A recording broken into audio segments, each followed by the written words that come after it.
all the business of war, indeed, all the business of life, is the endeavor to find out what you do not know by what you do.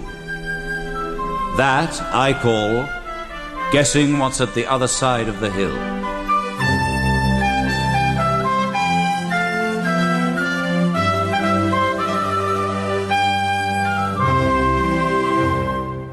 The Other Side of the Hill.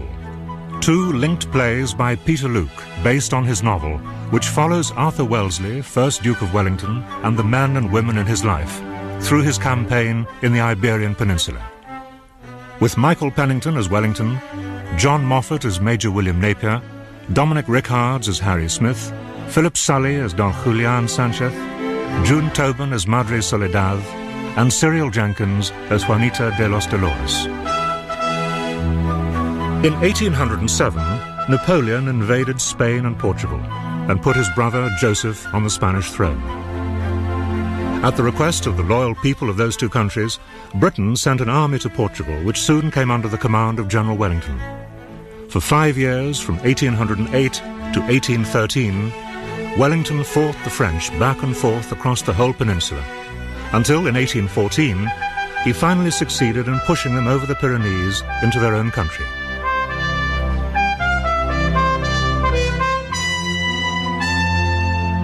Part 1 of The Other Side of the Hill, It's a Long Way from Talavera, covers the years 1809 to 1812. Our guide through the complexities of these campaigns is a man who fought under Wellington and who subsequently became the first historian of that war. Major, later General Sir William Napier of the 43rd Light Infantry.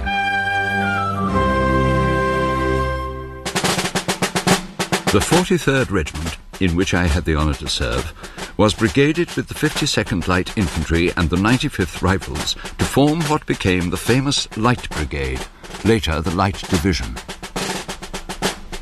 The Army of the Peninsula was rather like a large family, with Lord Wellington as the much-respected paterfamilias. Everyone knew each other, more or less, and friendships made on the battlefield often lasted a lifetime, as did mine with Harry Smith of the 95th. It is Harry Smith's remarkable story, as well as that of Wellington, that I now wish to tell. We will start, therefore, on a blazing hot morning in July 1809, with the British Army under Sir Arthur Wellesley, as he then was, having just won a touch-and-go battle at Talavera, about 70 miles southwest of Madrid.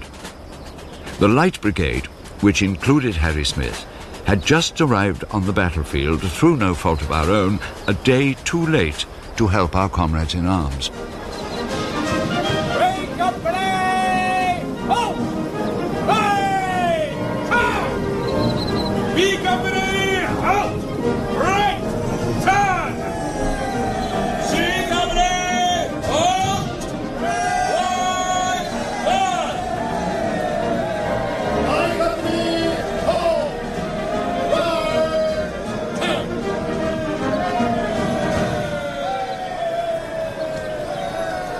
What do you see, Alex?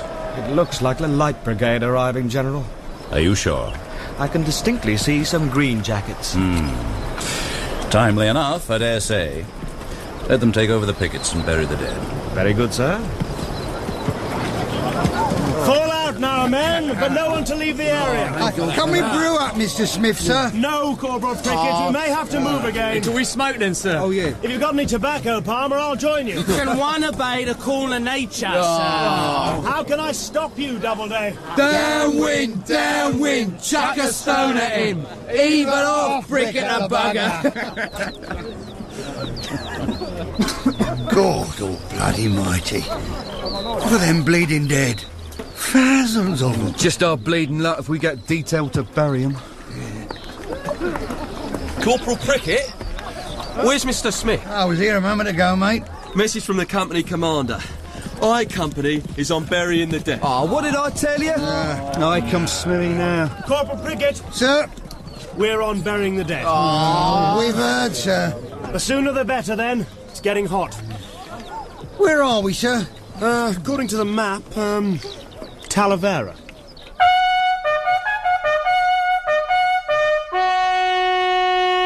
Casualty returns are heavier than I thought, General. Oh, what about the French, Fitzroy? About the same, sir, as far as we know at present. Well, the French who aren't dead have gone away, and we're still here, so I think we can say we've won, don't you? That seems a fair assumption, sir. So, write me up a victory that we can send to Whitehall. Here's General Crawford, sir. Good morning, sir. I've come to report the Light Brigade all present and... Is you're a day too late, Bob? I can see that, sir, but we wouldn't be here at all if we hadn't marched the last 62 miles in 24 hours. No more than I'd expect of the Light Brigade.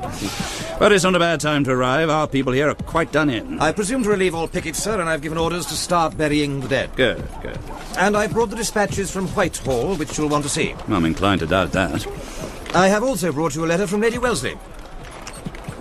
You saw my wife? She gave it to me with her own fair hand. Trust she keeps well. I believe so, sir. Thank you, Bob. We'll keep till later. Where do you plan to go from here, sir? Since you ask, let me acquaint you with a bizarre situation. Bizarre, sir? Your Spanish General Cuenca travels onto, or should I say near to, the battlefield in a closed carriage drawn by 6, or is it 8, white mules. He never got out of his carriage for the whole of the recent action, except, I believe, to relieve himself. Now he's left the field with his so-called army. He's failed to blow the bridge at Arthur Bispo, and my flank's wide open. You ask where I'm going? I'm going back to Badajoz. Badajoz? Where else, pray? How otherwise can I protect our essential ports of Cadiz and Lisbon? You mean to tell me, sir, that I have marched my brigade in record time under the July sun all the way from Lisbon to the centre of Spain, only to go all the way back again to Badajoz? What do you consider a commander-in-chief's job to be, General Crawford? To defeat the enemy, sir? Precisely. And in order to do that, it is his first job not to lose his army. So, when my staff have had time to draw up plans, you will be getting your orders, General. Meanwhile, be so good as to look to the pickets and the dead. Good day, sir. Sir. Alex, see General Crawford to his horse. Sir. Fitzroy, here, take these damn dispatches. Sir. Your master's devilish crusty this morning, Gordon? Did I hear you say you had brought a letter from Lady Wellesley, sir? So I am taking advantage of kind General Crawford. Is he a Crawford of Balcarres, or one of the other family who spell their name with a U? Anyway, he kindly said he would deliver this personally to you, though I fear I have but little news. Alas, I have been suffering very much from fatigue lately, and I confess to a certain indolence about rising from bed in the morning. Little news indeed. I usually try to hear Arthur's catechism about noon, when my new maid, Lucy, brings me a small posset of beef tea with a drop or two of Madeira wine in it. What? Another new maid? What happened to the old one? Dr. Fairchild considers it very strengthening for my nerves, which have been plaguing me. I think it may be due to the harassment of a number of odious tradesmen who have lately become very importunate. Now we have it. Since you left for Spain, there seem to have been so many expenses. Etc., etc., etc. Damnation take it, bloody kitties botch the accounts again. Fitzroy! Yes, my lord? My lord? What's this, my lord? The dispatches included a copy of the Gazette. I have to congratulate you, sir. They've given you a peerage. Have they, begod? Indeed so. And your brother, Lord Wellesley, says you are to call yourself Viscount Wellington. Does he so? Oh, then I'd better do as he says. Are the horses ready? Yes, my lord. Nothing else I can do here. You will issue general orders and Crawford will take over the ground. So Alex and I might as well make a start for Badajoz. Very good, my lord. Fitzroy? My lord? When you were in London, were you ever acquainted with a young person by the name of Harriet Wilson? No. Certainly not intimately. Good. Oh, Badajoz it is, then.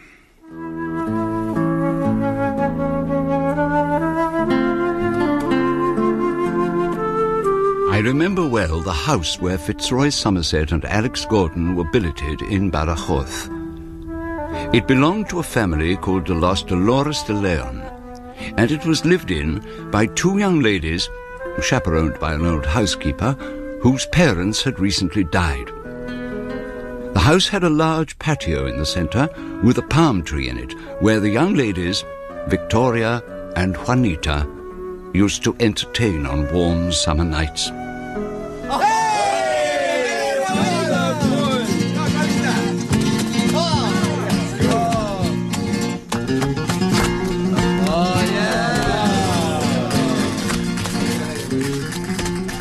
Among their young friends were some tunos, student musicians who wore romantic 16th century costumes and who played traditional music.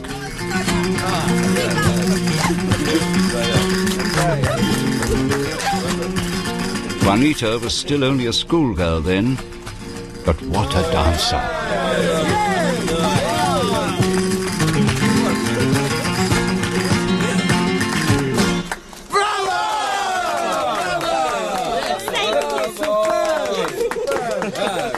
That's better than all that hoots-to stuff you do in Scotland, Alex. Says the Sassanais. You dance Sevillanas in Scotland?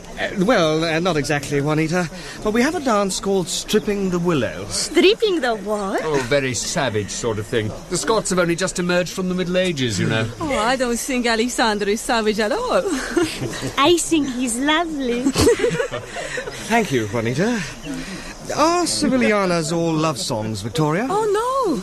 Not all, Alexander. Some are about horses or spring flowers. And many, many are in praise of Our Lady. We have a great devotion to Mary in Spain.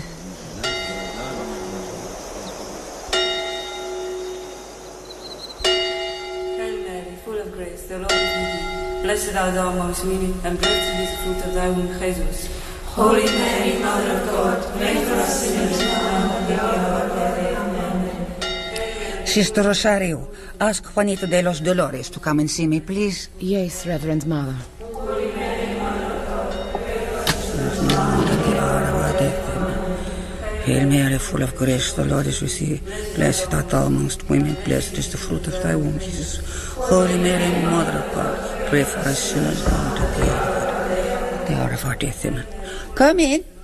You wanted to see me, Reverend Mother? Yes, Juanita, come in. Sit down. Yes, Reverend Mother. You have some British officers staying at your house, yes? Yes, Reverend Mother. They're very nice. One is a milord, and they both work for General Wellington. What are their names? One is Milord Fitzroy Somerset. He is a major. And the other is a captain from Scotland called Alexander Gordon. Good. I'm sure your sister Victoria will look after them well, just as your dear mother, God rest her, would have done. But remember one thing, child. Your visitors may be very nice, but they are probably Protestants. And Christ the Lord founded one church and one church only. And it wasn't the Church of England. Or Scotland, for that matter. Yes, Reverend Mother. Were you in chapel saying the rosary just now? No, Reverend Mother. Why not? I was playing, Reverend Mother. Very well. But remember, it helps to say the rosary as often as possible. Our Lady always listens and never fails to answer your prayers. Yes, Reverend Mother. If properly said. Yes, Reverend Mother. Is that all? No. I sent for you because there is a priest here who wants to meet your friends, Captain Gordon and Major Somerset. I want you to take him to your house right away. His name is Father Julian.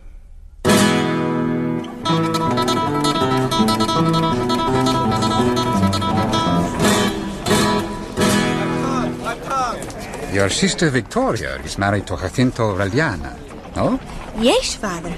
He's with General Ariathaga's army, but nobody knows where they are. That's a pity. How do you mean, Father? That General Ariathaga should not know where he is. I don't understand. Ariathaga is not a very good general, Juanita. That's all. How do you know, Father? Because I know. You're not at all like Father Antonio. What is Father Antonio like? He's pale and wrinkly, and he smells of incense and candle grease. I hope I don't smell at all. Yes, you do. Tobacco, saddle leather, that sort of thing. You don't come from down here, do you? No, I'm from Santis, near Salamanca. You don't look like a priest at all. You don't even wear glasses. Are all priests born blind? You look more like a priest if you had glasses. I'd better get some then.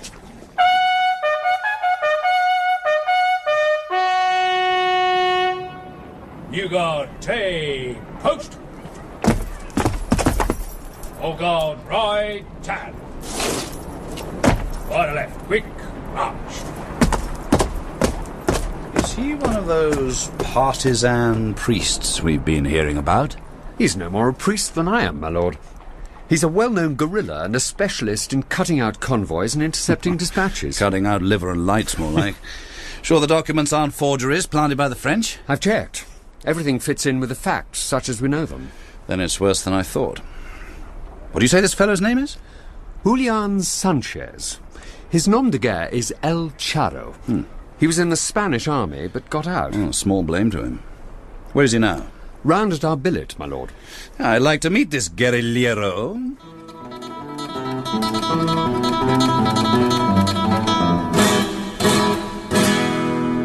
So, Senor Sanchez, your General Cuesta's out of the picture, then? He was too fat, Señoría, to ride a horse. And now he's had a stroke, he can't move at all. His army has just melted away. Well, I can't say I'm overwhelmed with grief. He let me down badly at Talavera. And you know, Señoría, General Arrietaga gave himself up at Ocaña on the 19th. The French took thousands of prisoners. Yes, I told him not to offer battle there. Well, that doesn't leave Spain with much of an army. With Cuesta and Arrietaga out of the way, there's only Albuquerque left. And he is too rich to be ambitious, and too aristocratic to be political. He's brave enough, but he is only serious about horses. That's something in his favour. You like horses, General? We all fancy a bit of bloodstock where I come from. Where's that? Ireland. Then you are a Catholic? That doesn't necessarily follow. How many men do you have under arms, Sanchez? Just over 200 at the present time. We straddle the main road to Portugal in the Sierra de Gata, just west of Salamanca. Yes, I know perfectly well where you are. Are you mounted? Well mounted, senor. I wish I could say the same. How do you manage it? Each time the French lose a man, we gain a horse. How do you say so? Tell me, Sanchez, would you care to become incorporated into the British Army? I could offer you a commission and your men would get pay and come on our ration strength. Señoría, your men don't have enough to eat as it is. We would be taking the food out of your mouths. And I must tell you, we eat quite well. As for pay, we only have to ask, and the people of Salamanca give us all we need. Yes, I take a point. But you'd surely have no objection if I were to offer you a cash subsidy to help towards forage, saddlery and the like. A cash subsidy only a fool would refuse, General. But what are your conditions? That in the next few months you stay in the Sierra de Gata, where you're ideally placed to play the devil with the French lines of communication. What are you going to do, General? Keep my own counsel. You don't trust the Spanish? I don't trust my own generals, never mind the Spanish. Spanish general would rather suffer defeat than see the English winning battles on Spanish soil. Pride and jealousy are very Spanish scenes, Señoría. Mark my words. It may be you and I, Senor Sanchez, who will finally have the honour of kicking the French out of Spain. Yes. What is it, Alex? There's a Lieutenant Smith of the 95th would like a word, my lord. He hasn't got an appointment. Smith? Smith? Who the devil's he? What does he want? Something about greyhounds, my lord. He has a few himself and is very keen on coursing. Oh, well, send him in for a moment. Yes, my lord.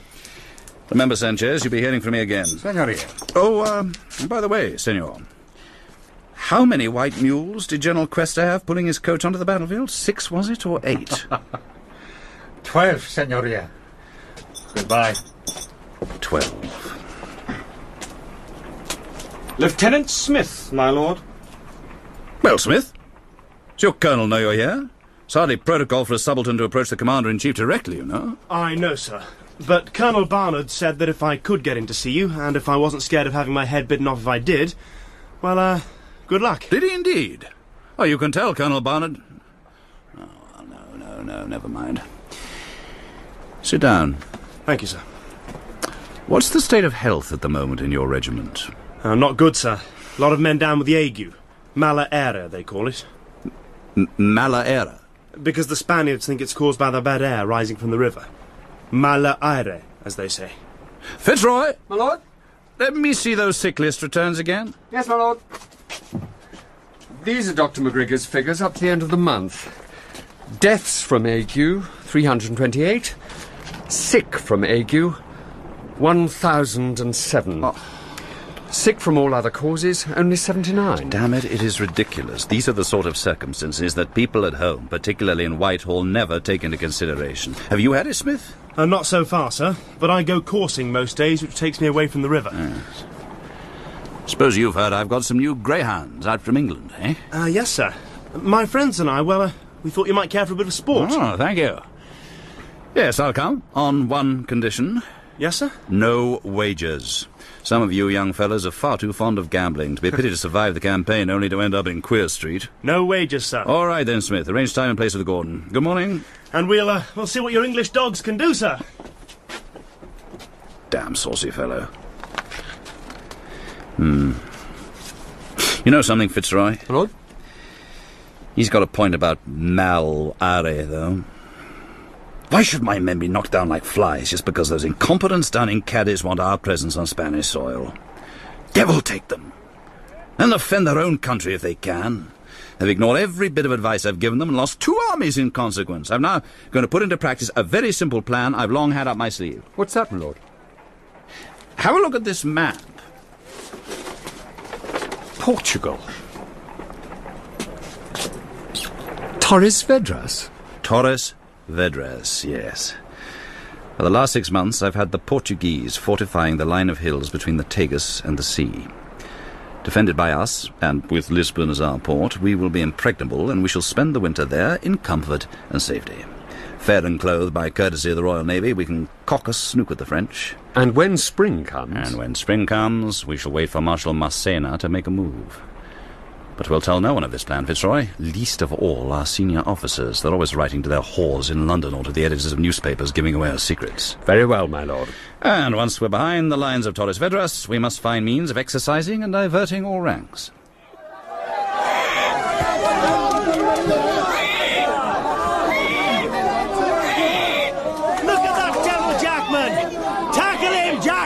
He really wants that pig. Palmer's got it.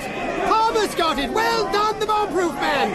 Any bets on bomb-proof Palmer? I'll bet on 13 platoon, Johnny. It'll go to 13 platoon, you'll see. Don't throw away your money, Harry. Oh, damn, Palmer's lost it. Oh, look who's here. Come to see the plebs at play, Cardo. I thought to take the air and see what the fancy's up to. Surprised you're not out there in the scrummage, Cardo. Catching a greasy pig, not in my line, really. The Colonel said he expected junior officers to participate. It's not that I wish to disparage bucolic skills, on the contrary. It's just that I don't much care for pork meat. Who's that useless little fellow there? One of yours, Harry? Doubleday, Doubleday! He's down, he's down! Ha-ha! The pig's floored Doubleday! Ha-ha-ha-ha! Jackman's going for him again! Look! Jackman's got him!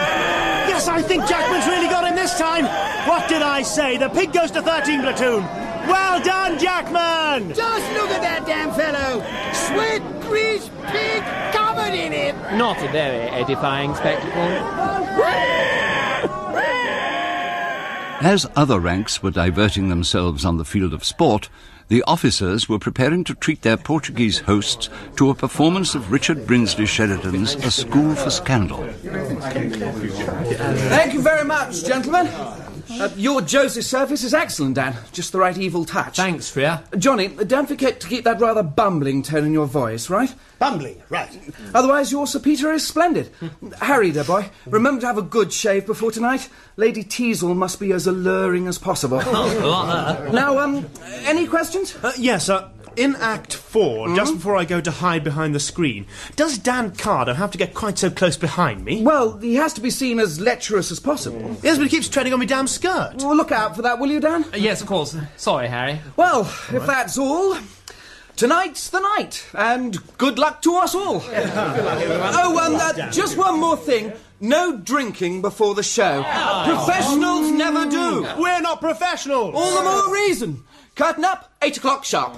Right, okay.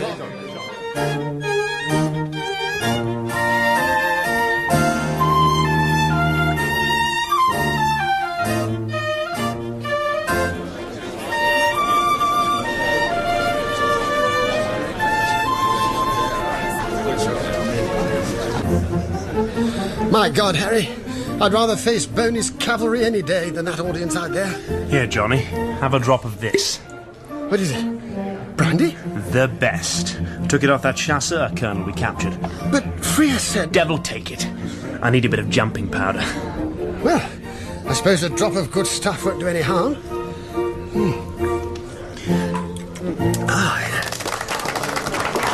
Oh, God. Here we go. Have another swig.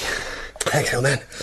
I'm beginning to feel more confident about my lines already. It's not my lines I'm worried about. It's my bloody skirt.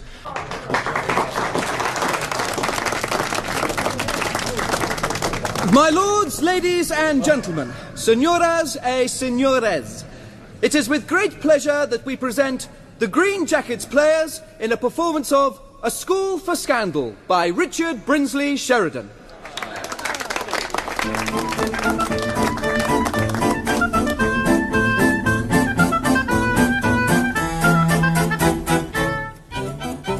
Heaven forbid, madam, that I should persuade you to do anything you thought wrong. No, I have too much honour to desire it. Don't you think we may as well leave honour out of the argument? Don't get so damn close, Cardo. Ah, the ill effects of your country education, I see, still remain with you. I doubt they do indeed, and I will fairly own to you... You're treading on my bloody skirt. And I will fairly own to you... That if I could be persuaded to do wrong... That if I could be persuaded to do wrong... It would be by Sir Peter's ill usage sooner than your honourable logic, after all. Do that again and you'll get my knee where it hurts. Then, by this knee... hand, which he is unworthy of... Beg pardon, sir. Death, you blockhead, what do you want? I thought, sir, you would not choose Sir Peter to come up without announcing him. Sir Peter? Oons and the devil! Sir Peter? Oh, lad, I'm ruined. Sir, wasn't I let him in? Oh, I'm quite undone. What will become of me now, Mr. Logic? Oh, he's on the stairs. I'll get behind this screen, and if I... Gone! Damn it! That's my skirt gone, Carter. I'll kill you for this. Wasn't me, I swear it. You caught it that name. I have warned you. Ladies and gentlemen... Ladies and gentlemen, pray, a moment's silence. It seems our gallant Green Jackets have become involved in an engagement from which, most untypically, they have temporarily had to withdraw. Orchestra, be so good as to play God Save the King and let the curtain come down.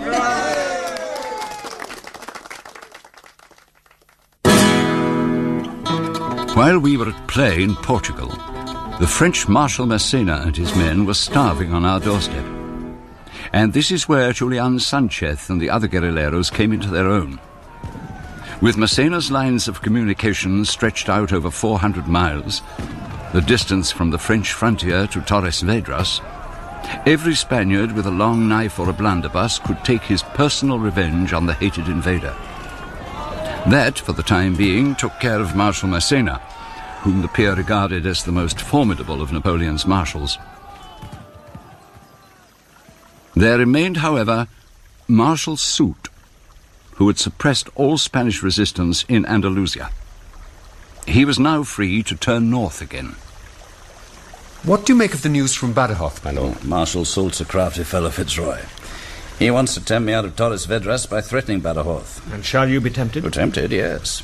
If he succeeds in getting inside that fortress, it'll be a costly business to get him out again. It will indeed, sir. But I shall not give in to the temptation, because if I do, Soult and Massena, who have double our force between them, will chop us like a fox in a covert. Let General Monacho stave off Soult, and I will starve out Massena. I fear greatly for our friends in Badajoz. I understand your concern, Alex, but the Spaniards must defend their own. Besides, I trust General Monacho. He'll not easily let the Frenchmen in.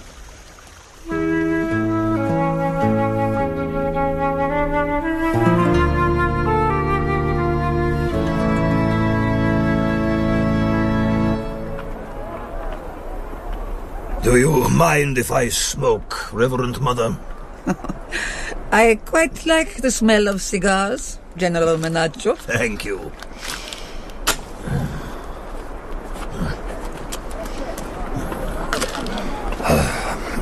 Now, please tell me, Reverend Mother, what If anything can I do for you? If Marshal Soult should attack us, General, I want to know if you intend to fight. To my last box of cigars, Madre. To my last box of cigars. I am glad to hear you say so. Badajoz is a strong fortress. It would be something to show the rest of Spain that we can look after ourselves. Why shouldn't we? We have stores aplenty. The militia are coming on well.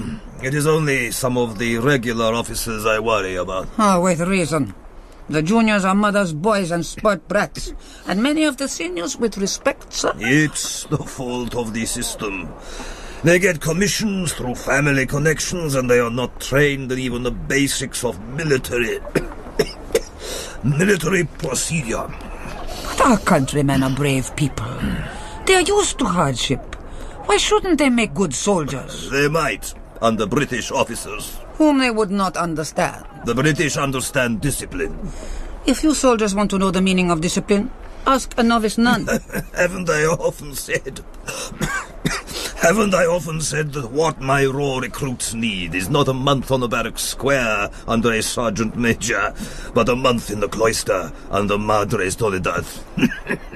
I would have no difficulty with your soldiers, General.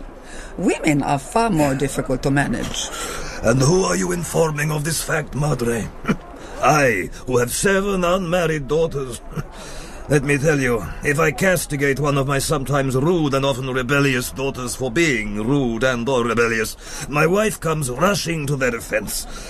Then my wife and I come into conflict, the daughters rejoice, and I withdraw from the field. Perhaps some of them will end up in my convent. Let us drink to that greatly to be desired possibility, Madre. Oh, no, thank you, General. 1 glass of your excellent manzanilla is quite enough for me. Besides, I have work to do. And if there is a siege, what will you do with your nuns? First, I will close the school. The children must take their chances along with their families. Some of the younger nuns must be left to take care of the orphans. The rest of us, we will put ourselves under your orders, General, to cook, to help in the hospital, whatever is required. Ah, Madre, what a pity you took the veil. I'd give you a company to command any day if I could. There's one little thing you could do for me, General. You know the De Los Dolores family? Both parents are dead, yes? Yes. And their farm has been destroyed by the French, all their olive trees cut down for firewood. They need money. The youngest, Juanita, is very bright and speaks excellent French. Can you find her a job in your office? Send her to me tomorrow. Thank you, General. Another thing, if the French do besiege the town, do you think we can expect help from the English? General Wellington intends to win the war. He will only do whatever will help him to that end. And then we must look to our own devices. But if the French do capture the town... They will do so over my dead body, Madre. I promise you that. My nuns and I. We shall pray for you, General. Thank you, Madre. There's a great power in the prayers of nuns.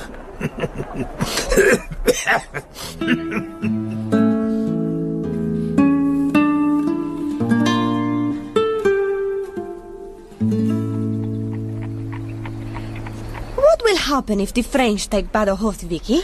They won't. How do you know? Well, this is one of the strongest fortresses in the whole of Spain, and General Menacho will never let them in. But if they did get in? They won't. But if they did? There's no point in thinking about it, Juanita.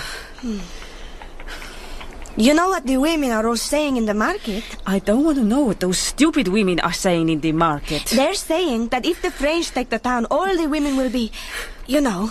Oh, stop it. Stop it, stop it. I am sorry, Vicky. I am sorry there. Don't cry, please don't cry. I'm sorry for being so silly. My nerves are bad. I haven't felt well ever since Jacinto went away. Do you miss him? Yes, I do miss him. Jacinto wasn't very kind to you always, was he? How do you know, Juanita? Because I know. But if you miss him, you miss him. You're too young to understand. You think so? I understand everything. You forget, I spent much more time on our farm at Olivenza than you did. Miguelin and I used to watch the cows and the bulls. How can you be so shameless, Juanita? Anyway, that's not at all what I mean. Oh, yes it is. No. Let me try and tell you. I mean, all those times when I half wake in the night and I put out my hand to where he always is and there's nobody there. It's the familiarity, the comfort of having him there that I miss. Oh, who on earth can that be? Look out of the window, Juanita. He's a priest. I can't see very well, but it could be that young priest, or what's his name? Father Julian, who was here before, when the English were here. What does he want, I wonder? Perhaps he's taken a fancy to you, Vicky. What am I saying? A priest? The shamelessness of you. Go and let him in. Oh, goodness, what a mess. My hair. Hello, Juanita. How are you, Vicky? Very well, thank you, Father. Is your sister Victoria? Yes, she is. Please come in. Thank you. Vicky, here's Father Julian to see you. Oh, good day, Father. Come in. Won't you sit down? Thank you, but I won't stay long. You're married to Jacinto Aureliano, no? Yes, he's my husband. You know him? He comes from St. Heath. Yes, that's right. So do I. We were at school together. Oh. When I was last here in by the Hall to see Lord Wellington, Juanita asked me if I could find out about him. Yes. You have news. Yes, I have some news, but I'm afraid only of a negative nature. Oh, please, tell me, Father. Your husband's name is not on the list of those killed or wounded at the Battle of Ocaña. Oh, thanks be to God. But his name is not on the list of those taken prisoner of war, either. Oh. Well, then you mean he's missing? Yes. Jacinto Aureliano would appear to be missing.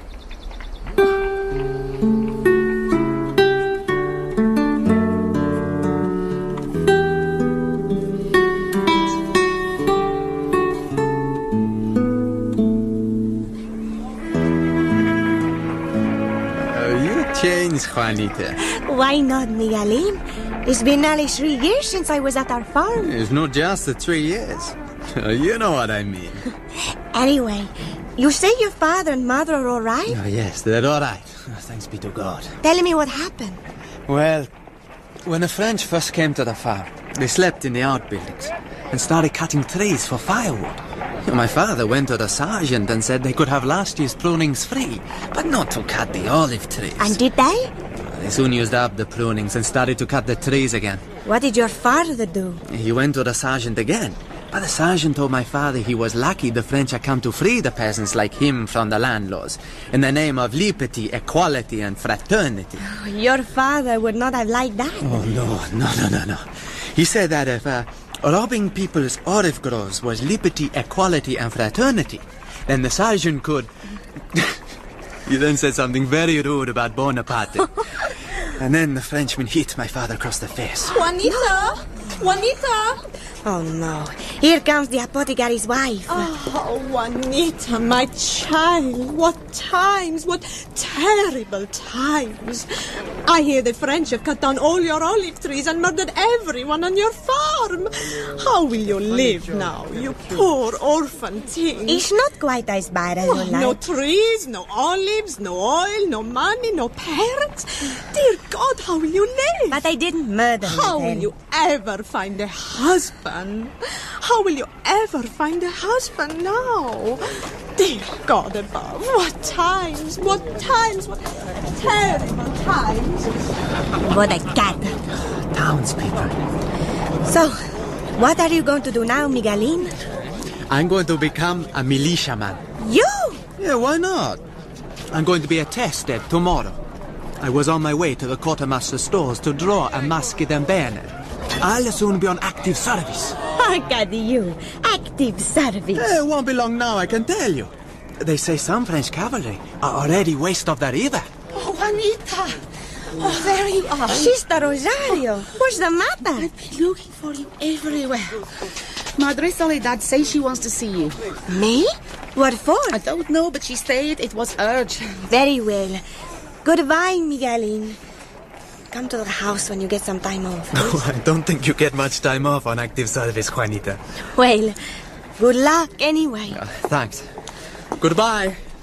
I don't understand it, Sister Rosario. School is closing. I have a quite good report. Why on earth should Madre Soledad want to see me?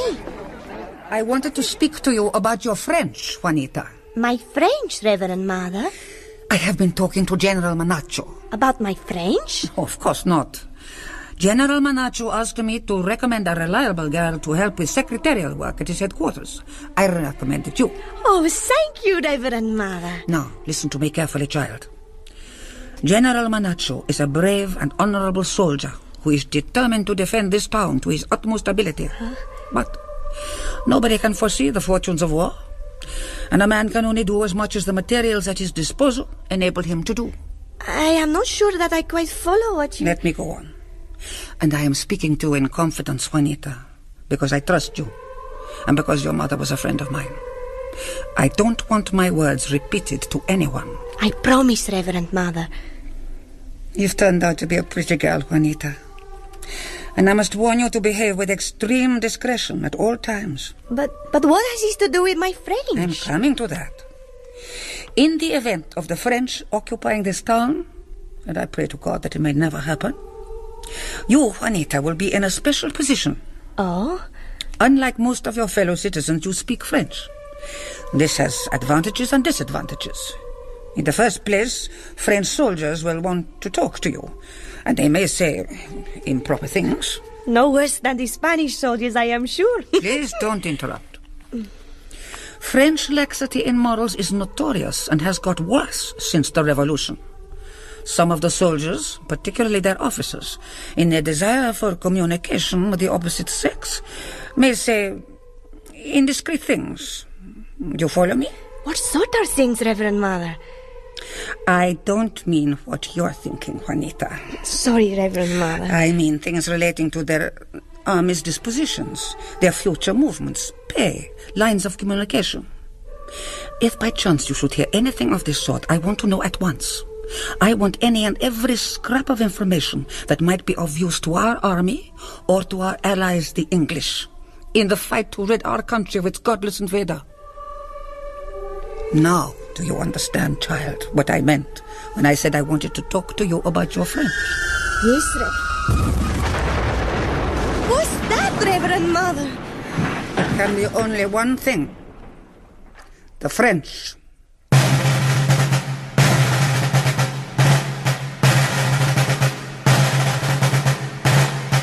The worst fears of the inhabitants of Badajoz were realized when, in January 1811, Marshal Soult marched north and besieged the town. No help could come from the British, who were still in Portugal holding off Marshal Massena from behind the lines of Torres Vedras.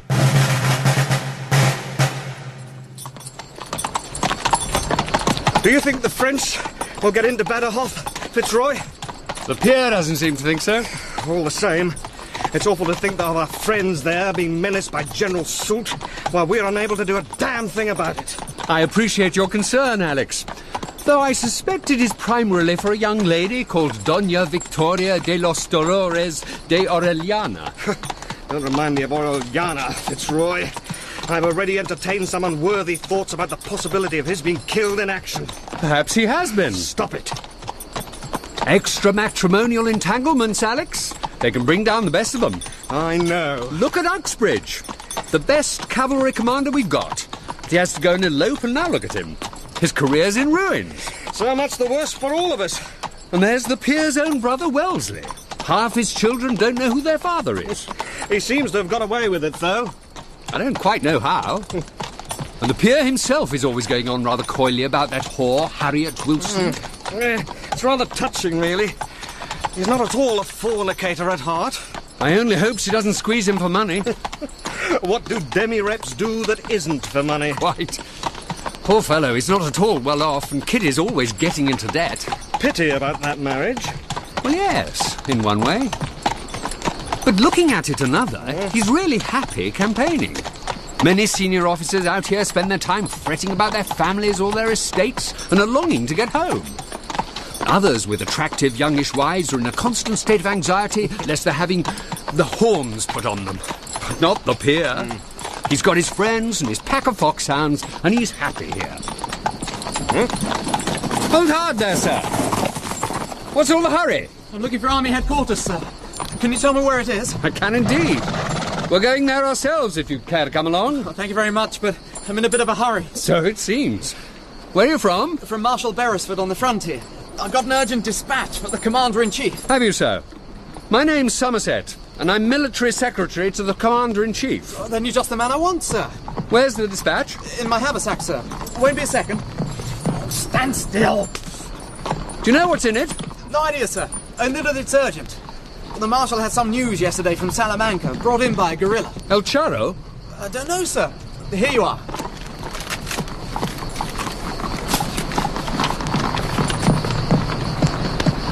My God.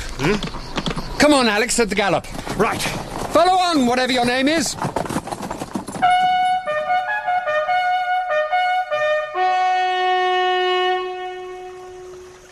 Ah, there you are, Fitzroy. Come in. Sir, I'm afraid I've just written to Mr. Hobie. Do you get your boots from Hobie, Fitzroy? No, sir.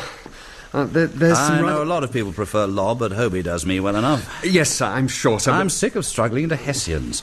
I've ordered a very simple boot. Straight at the top and loose round the ankles so that you can get in and out of... My lord, I have to tell you that Badajoz has fallen. Hell and damnation. How? Why? General Menacho was killed by a stray ball. Someone called Imaz took over who didn't apparently put up much of a fight. Damnation take it.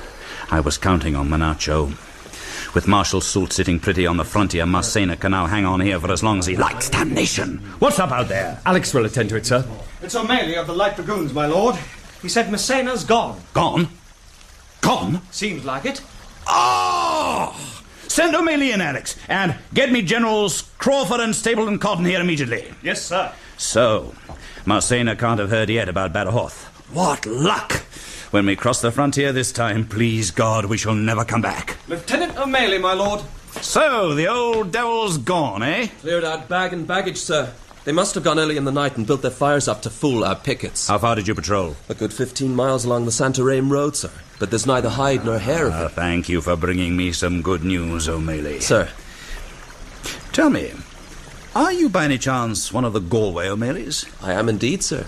Ever get a day's hunting at Tuamolochre? Any time you're out that way, my lord, would be happy to give you a day with the Blazers. Well, if Marsena's broken cover, we've another fox to hunt now.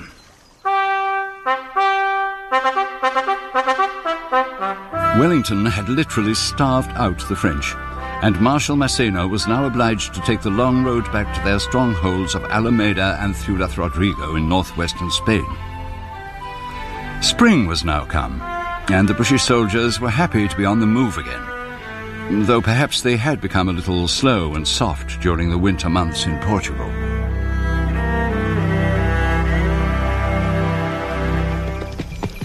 Oh, look! There's a golden oriole. It's very hard to catch sight of the devils. They're very shy birds. This is the River Coa, all right. Weird, those huge granite boulders. Look, there's a blue rock thrush. You don't see one of those every day of the week. Never mind the blue what-you-call-'em. It's that dirty-looking spalpeen over there I've got my eye on. Where? By the bridge there. He's no ordinary bog trotter, I'm telling you. What do you think he's up to? No good, I'll be bound. Ambush? Could be. Hold the patrol, Sergeant. Keep a sharp lookout. Patrol! Halt! Hello! Englishman! Who are you? Afraid! Come on! Don't be afraid then! Cheeky bastard. We're from Wellington's army. Who the hell are you? We've been waiting for you, Englishman! Why you been so long? Where are the French? Gone! A long time! Maybe 12, 15 hours! You are very slow! I'm gonna punch this damn fellow on the nose in a minute. Look here! Just tell us who you are! I am the special man of Dragoons, yes!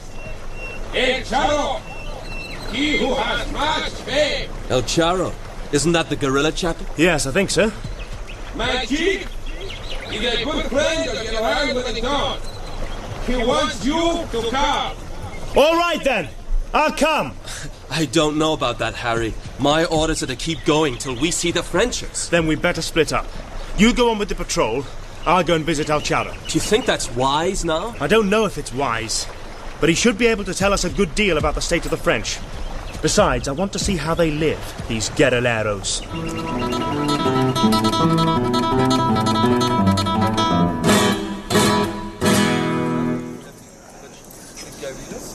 I'm glad you have come, Captain.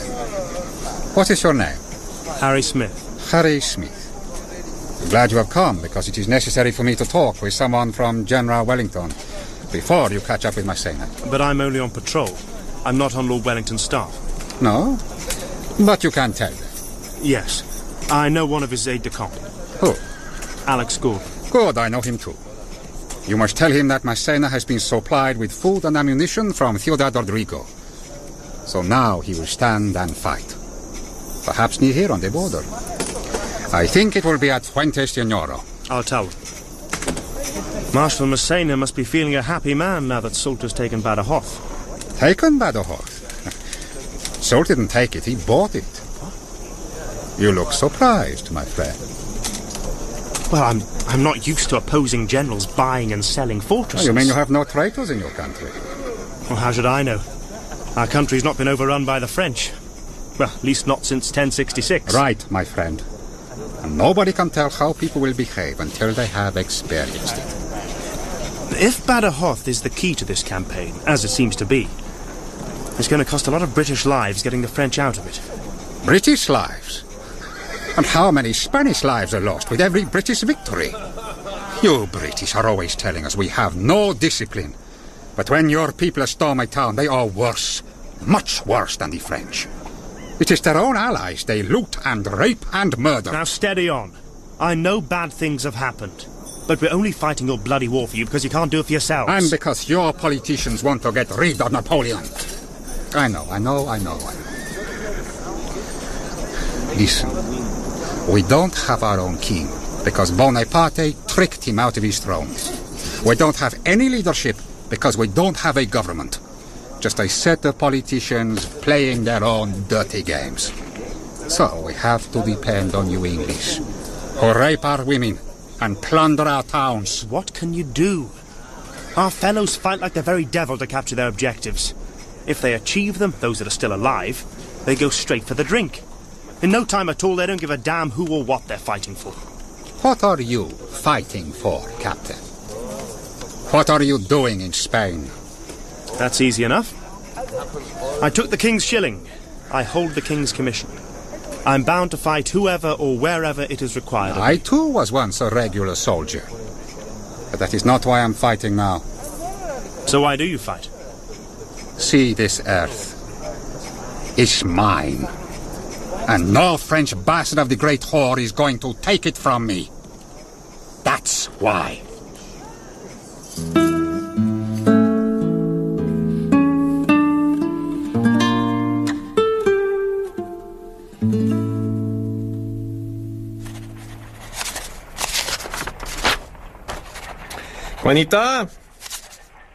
Juanita, I've signed the letters. Yes, Capitan. Coming, Capitan. Yes, Capitan, coming, Capitan. My name is Jean-Pierre Soula. I have told you you may call me Jean-Pierre, have I not? Yes, Capitan. Yes, Capitan. We work in the same office. Why all this formality? It is necessary to be formal because you are the enemy. What do you mean I'm the enemy? Do I look like an enemy? Do I have Spanish babies impaled on the end of my sword? You are the enemy of the Spanish people, Capitan. How idiotic. I am in the town hall of Badajoz, helping to administer the town, and you are in the town hall of Badajoz, helping me to help administer the town. Somebody has to do it. Does it matter whether it's the French or the Spanish? Or the English. Oh, yes. The English. They were here, you know. They will. And will be again. How can you say that? Nobody can predict the fortunes of war.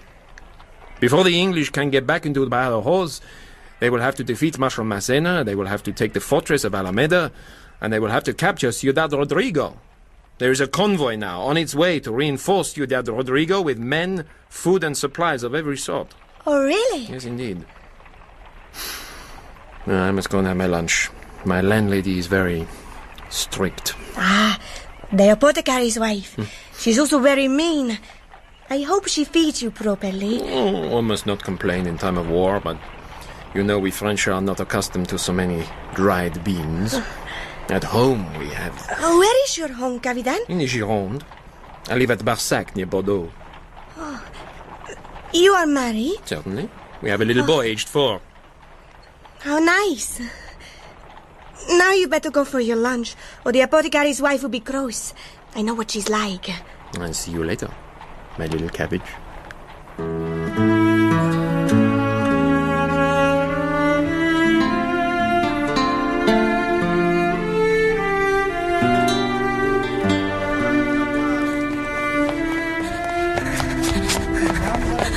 Now to Del Madre, Solitaire.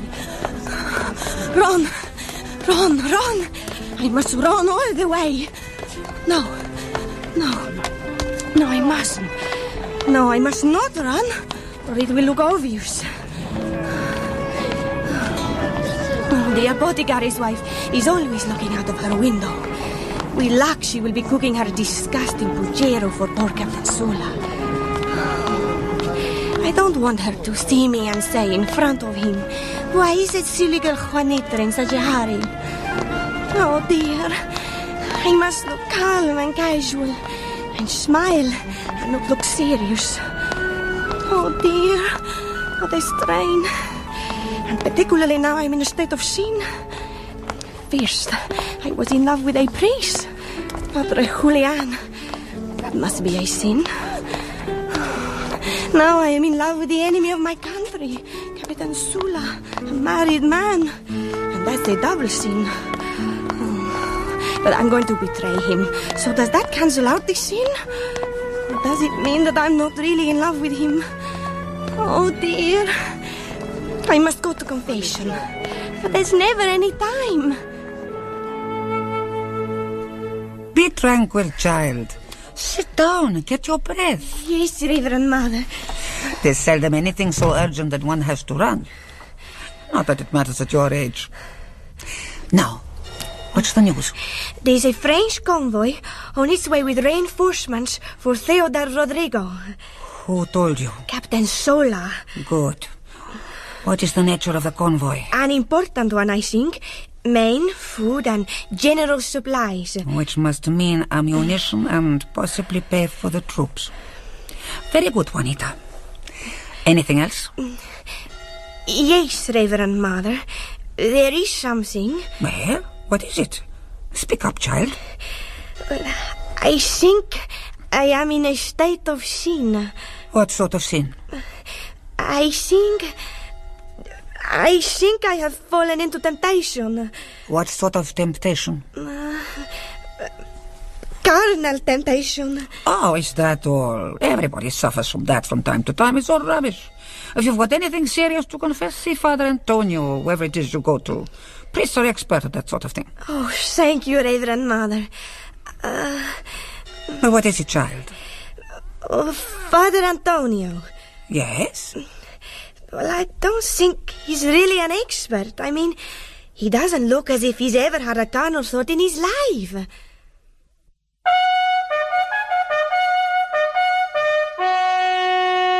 General Pakenham, my lord. Ah, come in, Ned. Sit down. Tell me, have you had any problems with the commissariat, getting rations up and so on? My men have been marching 20 miles a day on near-starvation rations. And when the food does come up, it's not fit to eat. Then, when the poor devils do a bit of scrounging on the side, you threaten to hang them for looting. To answer your question, if I could get my hands on that commissary, I think I'd shoot him. Well, you'll have to take your turn. How's that? The commissary was in here 5 minutes ago complaining bitterly that Bob Crawford had threatened to shoot him. Well, if Bob says he's going to, he probably will. Yeah, that's what I'm frightened of. I've written to my brother Wellesley to sort the whole lot out. He's quite well in at Whitehall, and he's a damn sight more diplomatic than I am. How about a glass of Madeira, Ned? It's kept quite well, considering the shaking up it's had. Oh, good. Thank you. You know, talking of Whitehall, reminds me of St. James's Park. The favourite place for taking the air of a young person by the name of Harriet Wilson. Oh, you know her, Ned? Most certainly I do. Thank you.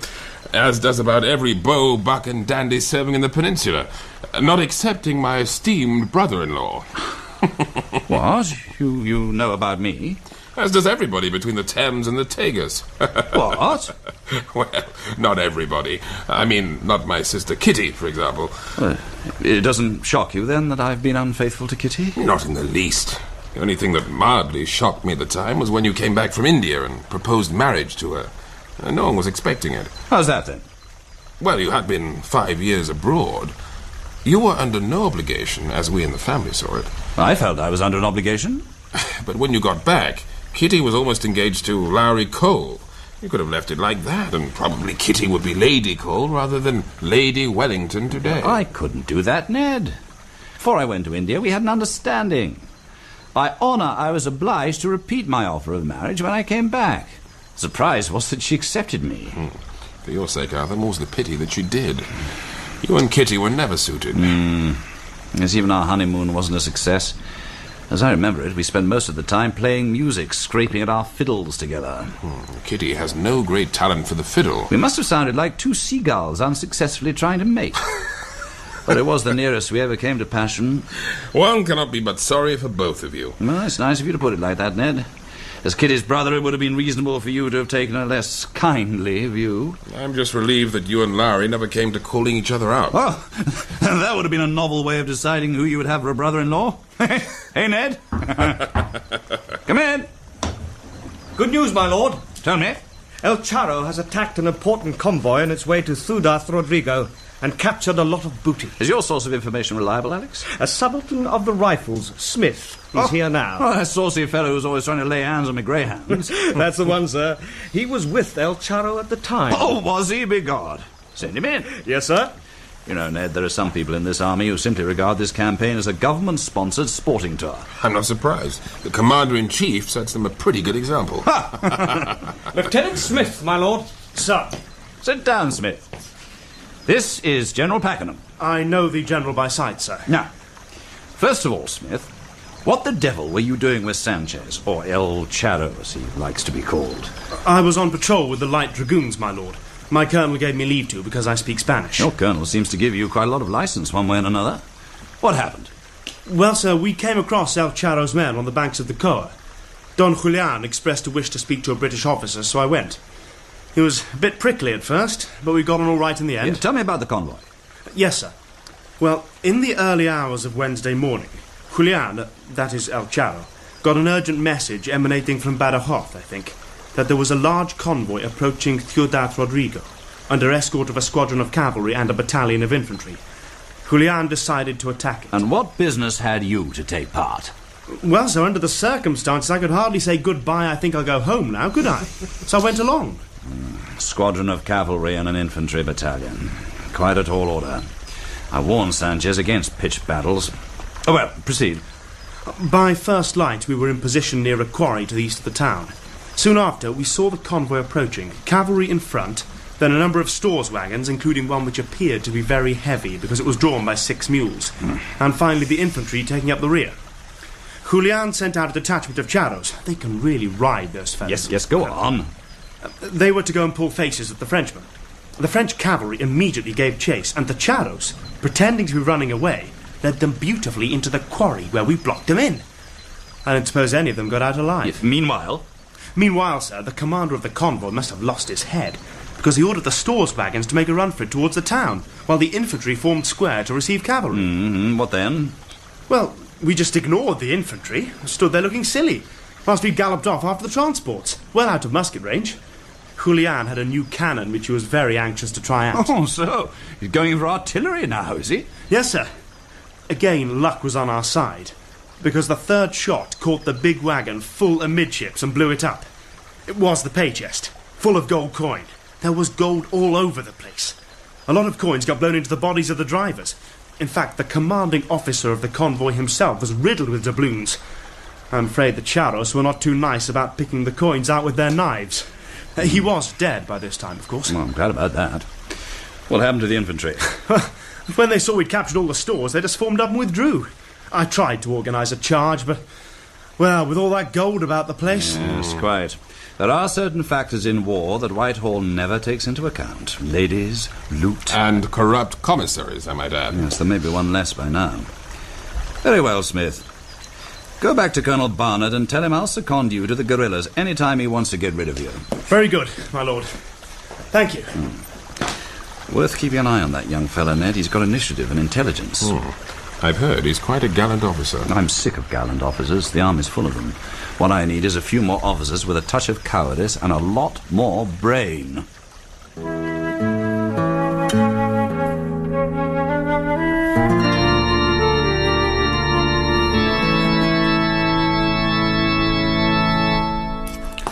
$196, $197, $198.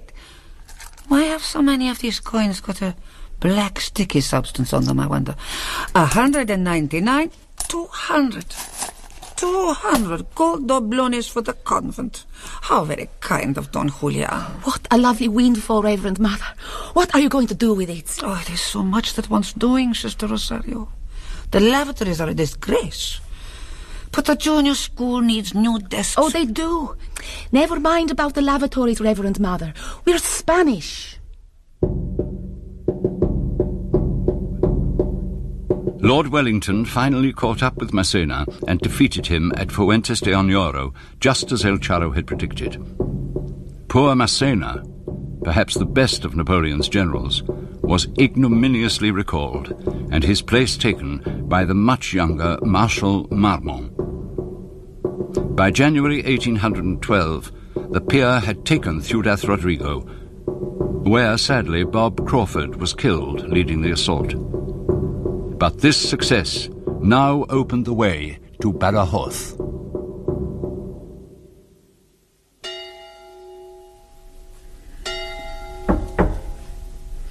Please see who that is, sister. Yes, Reverend Mother. Juanita, I'm lovely. It's Juanita de los Dolores, Reverend Mother. Come in, Juanita. I've got some good news for you. And I have got some for you, Reverend Mother. Ciudad Rodrigo stolen to the English. Oh, so you've heard already? You mean to say you know? I have just been informed of the fact. Oh. Sister Rosaria, would you please go to the refectory, and if the messenger has finished his meal, bring him here. Very well, Reverend Mother. Now, Juanita, how did you hear? Captain Sula? Yes, Reverend Mother. The French seem very worried about the British advance. They are reinforcing everything and putting mines and horrible spikes and sharpened sword blades in all the likely places of attack. So, now I have a surprise for you, Juanita. Huh? Come in. Miguelito! Oh, hello, Juanita. I thought you were a prisoner of the French. I was, but not anymore. Oh, I have so much to tell you. Take your friend to the visitor's room, Juanita. You can have 10 minutes only because this young man must get back through the French lines before curfew. Now, off you go. Oh, thank you, Reverend Mother. Come, Miguelin.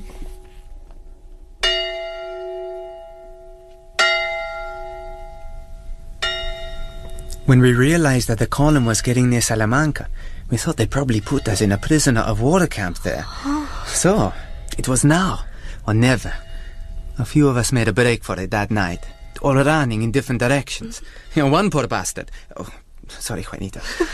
One poor fellow got shot. But 3 of us got away to the woods and walked all night. We had no idea where we were at the time. But I now know that we were in the mountains near Sequeros. There's plenty of water, but we had no food at all for 2 days and nights. Oh, poor things. Anyway, on the 3rd morning we ran into a patrol of charros who gave us food and took us back to their camp. When Don Julian found out who we were and where we came from, he signed the Thiavason. I'm now one of his special messengers because I'm very good at getting through the French lines in and out of Badajoz. It's wonderful that you are alive, Miguelin, and thank God for it. Oh, it's so good to see you again, Juanita. Do you think the English will come? Do I think? Their advance guard is already across the Tagus al Alcantara.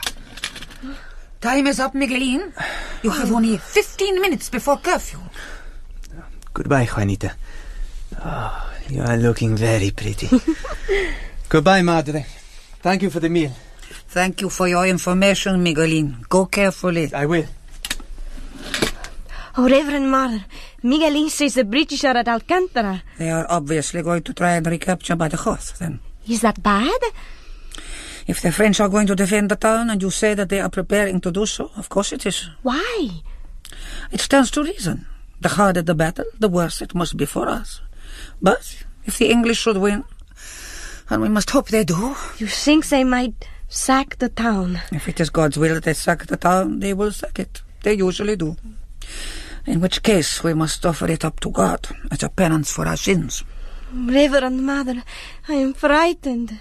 Console yourself with the thought that General Wellington and his staff were well looked after when they were last in Badajoz. That's true. Oh, but Reverend Mother... Kiss me, child, and pray to Our Lady to make you as brave as she was.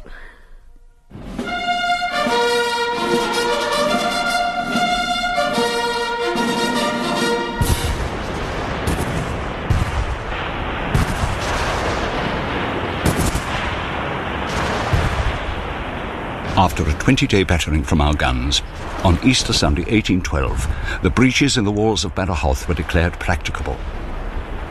The scene was now set for one of the most savage battles of modern times. From every unit taking part, its forlorn hope, a storming party of volunteers to do or die, stood by to force an entry into this vital border fortress. But the French, under a resolute commander, were as equally determined to keep us out. The breaches in the walls of Badajoz have been declared ready, and the assault will take place tonight. I'm calling for volunteers for the forlorn hope. The forlorn hope that's going in at the Trinidad breach. Major O'Hare and Captain Kincaid are leading it, and Sergeant Prickett is with them, and I need 7 more men. Volunteers for the forlorn hope. Come on, 13th platoon, let's have you. What do you want to go and volunteer for, Pongo? I just thought I would, that's all. You must be balmy. It's so bleeding cold here, I kind of fancied something a bit hotter. Oh, yeah. You'll be in for a hot place soon enough, volunteering for the forlorn hope. You'll be roasting for all eternity. Ah, very poetic. But I'll be in good company, won't I? What do you mean? Well, I volunteered for you as well, didn't I? You what? You volunteered for me? Nobody can't volunteer for nobody else. It's a private matter. It cannot be done. Smithy's got your name on his list, hasn't he, though? I'm not volunteered never in me bleeding life. Not for nothing, I haven't. Oh, God.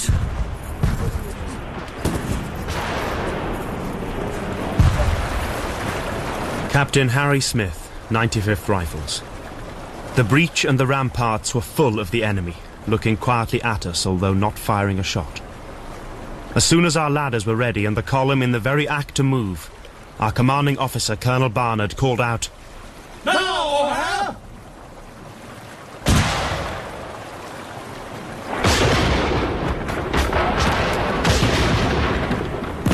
The very first shot from us brought down such a hail of fire as I shall never forget.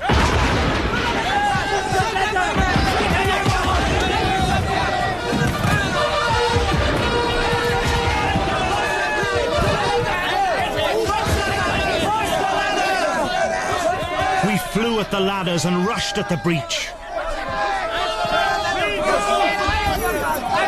But we were broken and carried no weight with us, though every soldier was a hero.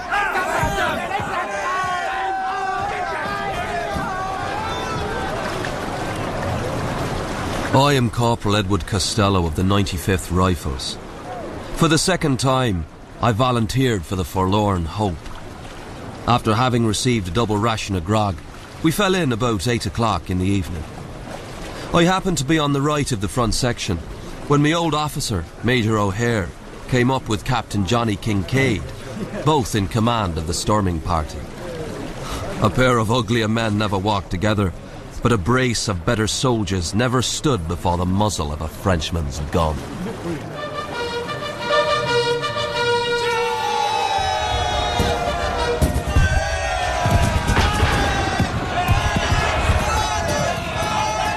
Now, a multitude bounded up the great breach as if driven by a whirlwind. But across the top glittered a range of sword blades, sharp-pointed, keen-edged on both sides, and firmly fixed in ponderous beams chained together and set deep in the ruins. A rifleman stood among the sword blades on the top of one of the chevaux de frise. We made a glorious rush to follow, but alas, in vain. He was knocked over.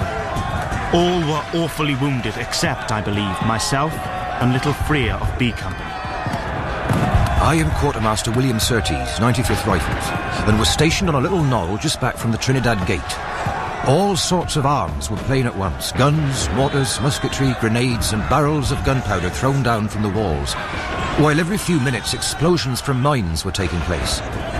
Lord Wellington had also taken his stance upon this hill and appeared quite uneasy at the troops seeming to make no progress.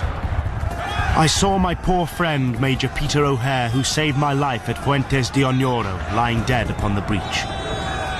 2 or 3 musket balls had passed through his breast. I remembered his last words just before he marched off to lead the advance. He shook my hand, saying, "A lieutenant colonel, or cold meat in a few hours, Harry." Officers of all ranks, followed more or less numerously by the men, were seen to start out as if struck by sudden madness and rush into the breach. 2 hours passed until these vain efforts had convinced the troops that the breach of Trinidad was impregnable. His lordship now seemed to lose all patience, and aide-de-camp was sent to ascertain the cause of the delay. They flew like lightning, while the whole rampart round the town seemed enveloped in one flame of fire. At length, a dispatch arrived from General Picton, stating that he had established himself in the castle. This was cheering news to his lordship, who expressed very strongly the gratitude he felt for that gallant officer. Corporal Costello, I heard a cheering, which I know to proceed from within the town, and shortly afterwards a cry of, "Blood and hounds, where's the light division?" I had been knocked off the ladder in the first rush, and there were dead and dying on top of me. I now attempted to rise, but found myself unable to stand.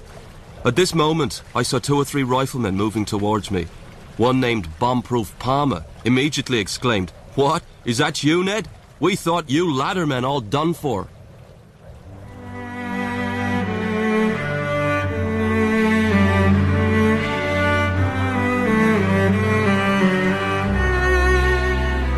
Yet who shall do justice to the bravery of the British soldiers? Who shall measure out the glory of men like O'Hare of the 95th, who perished on the breach at the head of the stormers, and with him nearly all the volunteers for that desperate service? Who shall describe the martial fury of that desperate rifleman who, in his resolution to win, thrust himself beneath the chained sword blades, and there suffered the enemy to dash his head to pieces with the end of their muskets?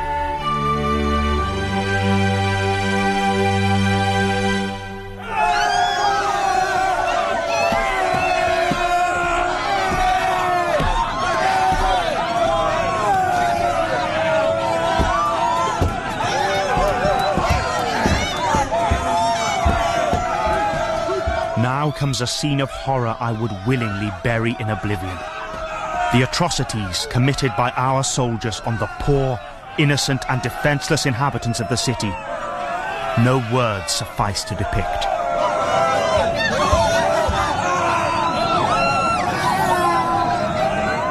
Supported by Palmer, we proceeded in the direction of the marketplace. We entered a house that was occupied by a number of men of the 3rd Division. One of them, on perceiving me wounded, struck the neck off a bottle of wine and presented it to me, which relieved me for the time. Unhappily, they discovered the 2 daughters of the old patron who had concealed themselves upstairs. They were both young and very pretty. The mother, too, was shortly afterwards dragged from her hiding place. I will not dwell on the frightful scene that followed. Some other men broke into a local convent, and God forgive them, had their will on the nuns there.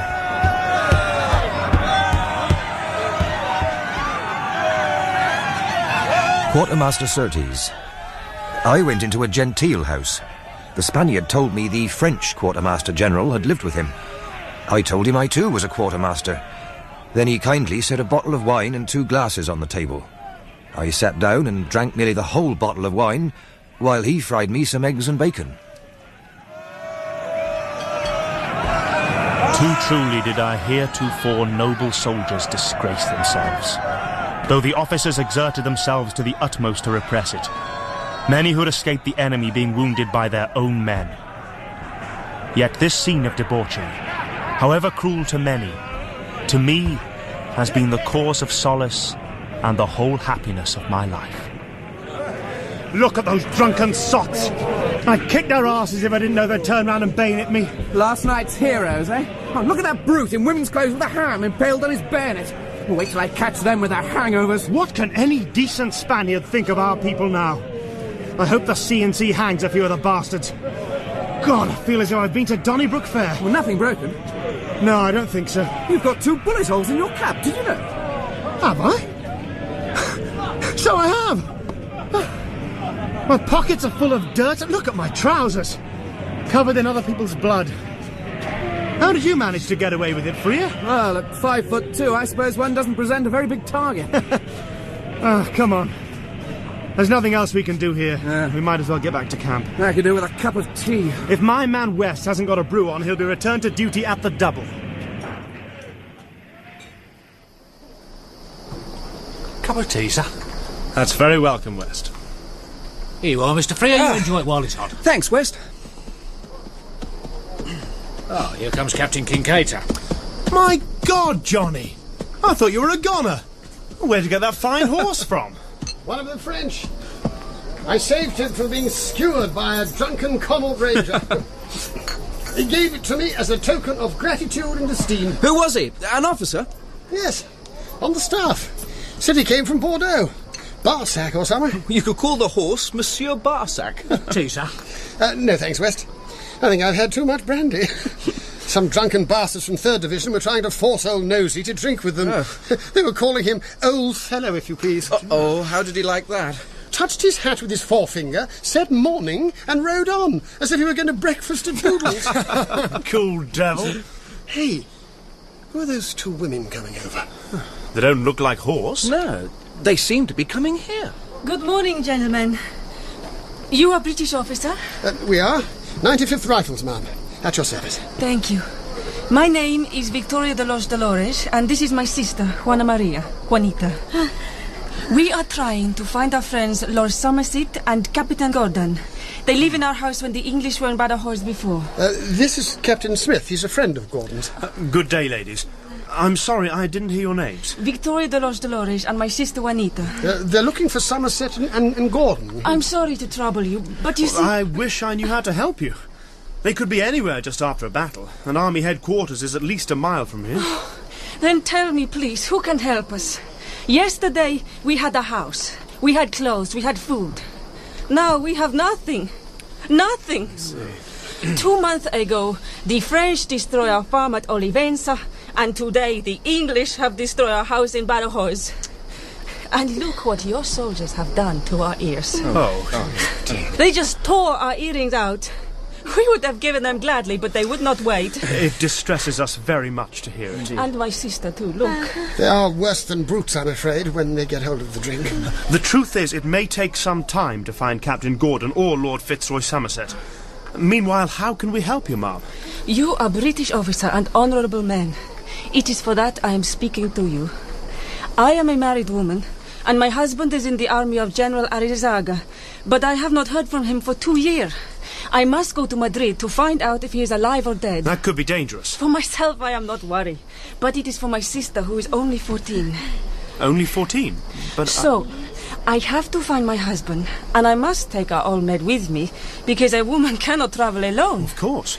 But I must find protection for my sister, which is why I wish to speak to our friend Lord Fitzroy and Captain Gordon. Certainly, we shall help you to find your friends. But meanwhile, you both need look no further for protection. I will guarantee it here and now. Thank you. But when I go to Madrid... There are women belonging to the regiment who would gladly take care of your sister. She could be given a tent to herself. God knows, there are empty tents enough after last night. We could arrange that, couldn't we? Well, I don't know. It's a bit irregular. I mean, we'd like to help. Well, what do you think, Harry? Damsel in distress and all that? It's not good enough. What happens if, after Signora Victoria goes, we three get killed, wounded, or otherwise dispersed? It's quite clear what has to be done. Signora Victoria, there is only one way to guarantee your sister's safety and honour for the foreseeable future. There is a way? She must marry a British officer before you go. In other words, as soon as possible. Marry? But who would want to marry me? I would. Harry, old fellow. Shut up, Johnny. Juanita. My name is Harry George Wakelin Smith. I'm a captain in the Rifle Corps. I would consider it an honour if you would consent to be my wife. If you wish, we shall be married immediately. Juanita. Please, Victoria. My name is Juana Maria de los Dolores de Leon. I can sew, and I can cook, and I speak good French. I am grateful for your offer of marriage, which, with my sister's permission, I accept. But Juanita... I will be a good and true wife to you as long as I live.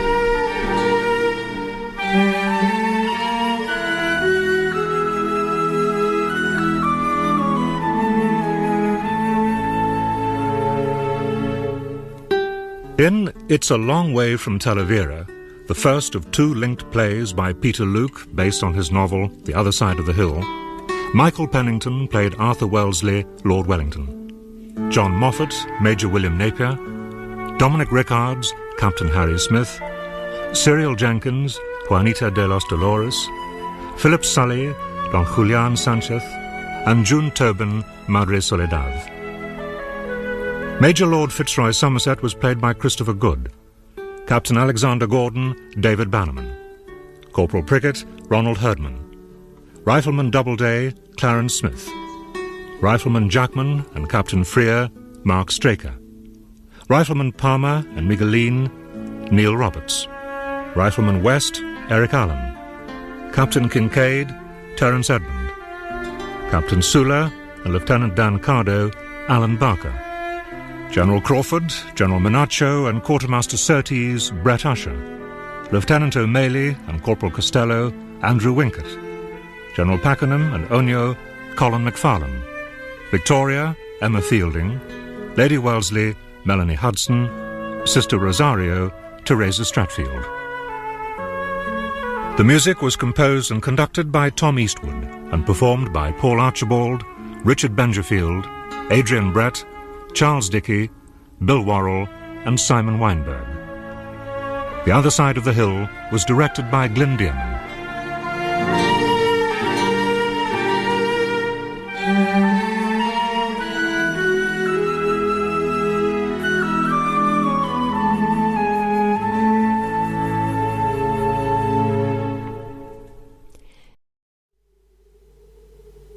You're listening to the Mystical Magpie channel.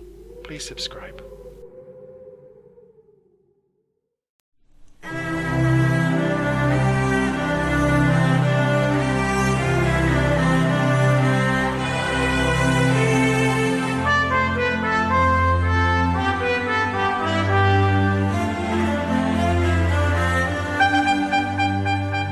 The Other Side of the Hill, two linked plays by Peter Luke based on his novel, which follows Arthur Wellesley, 1st Duke of Wellington, and the men and women who helped him between the years 1808 and 1814 to expel Napoleon's invading armies from the Iberian Peninsula.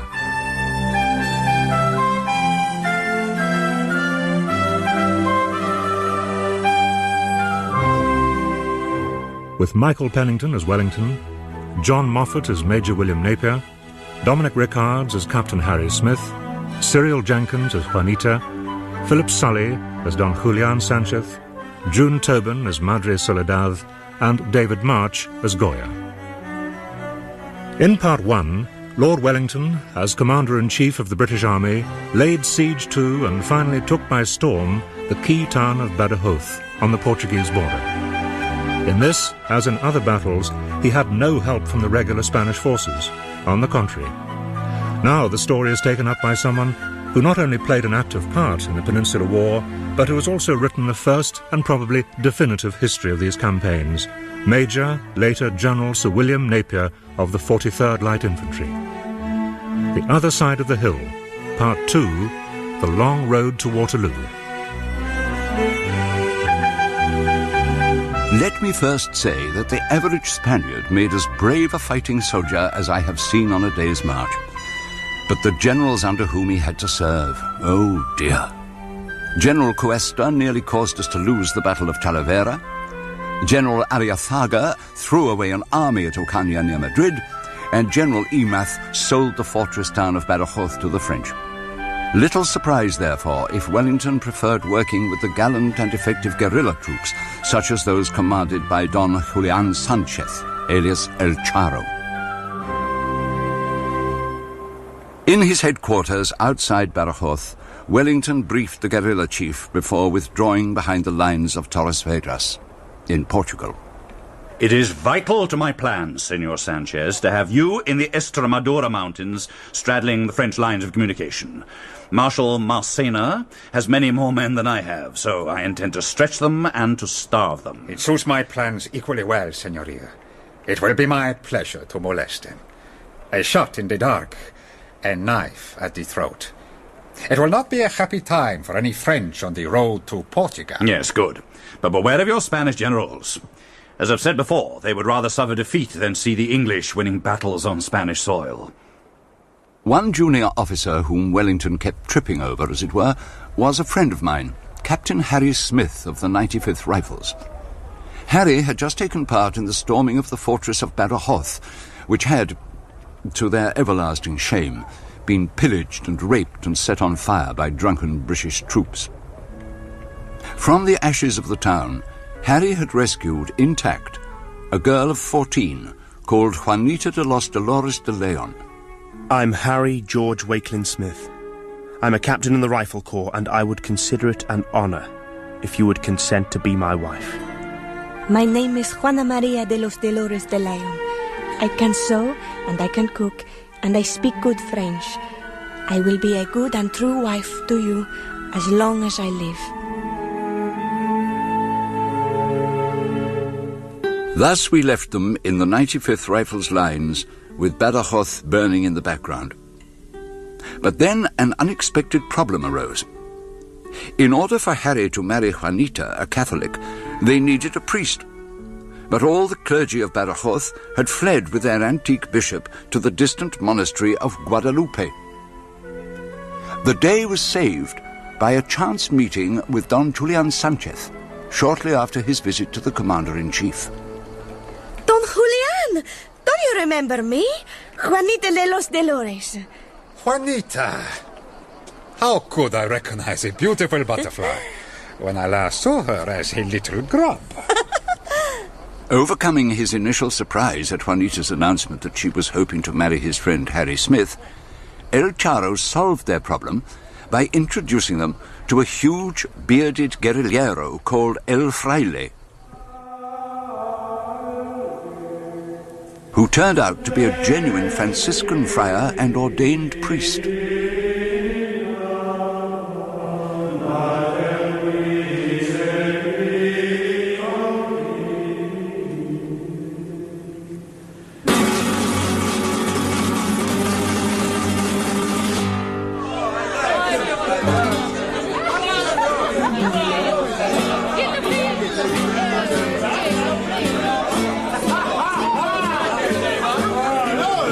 Fitzroy? Alex? Is there anybody there? Orderly officer! Did you call, sir? Where's Major Somerset? Where's Captain Gordon? Where the devil is everybody? Probably at the wedding, my lord. Wedding? What wedding? Who the hell has taken it into his or her head to get married while Badajoz is still burning? I'm not sure, my lord. I heard it was someone in the 95th. Could it be someone called Smith, sir? Smith? That fellow in the Rifles, do you mean? Yes, it sounds like it. Yes, I should think that's exactly who it is.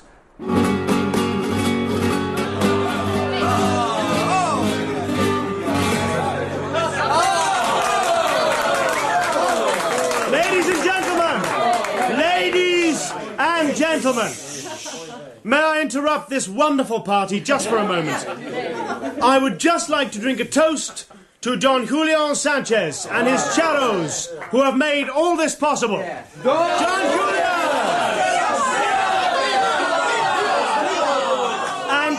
And one more toast. To those friends who cannot be here today. To absent friends, may they rest in peace.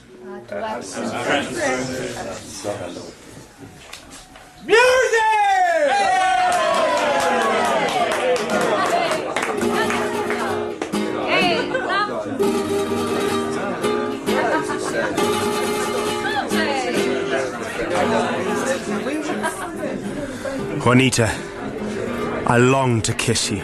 I do. But first, tell me please your name again. That must be the most original remark ever made by a bride to her groom. I was christened Henry. Henry? Henry. Oh, Enrique.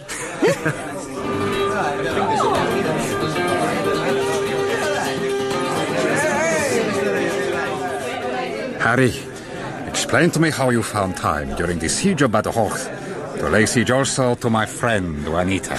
That's easy. I took her by storm.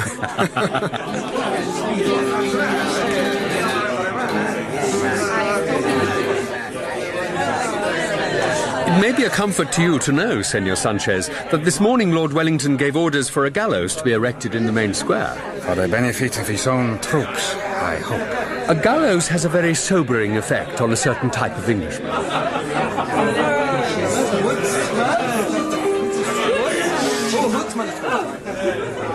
Yes, Costello?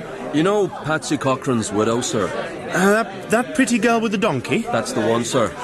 Well, the poor thing is very lonely, and she's a good, clean girl.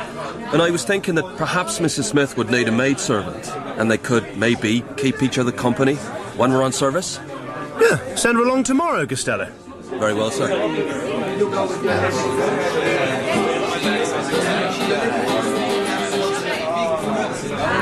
Pity you didn't invite the Commander-in-Chief, Harry. I didn't have the nerve. Oh, Lord Wellington loves a good party. Orderly, officer. Sir? When anybody who normally works at my headquarters deigns to return to duty from weddings, balls, picnics, or whatever social engagements they're attending, tell them that the Commander-in-Chief is in his office wasting his time because he cannot move his army without a staff. Very good, my lord.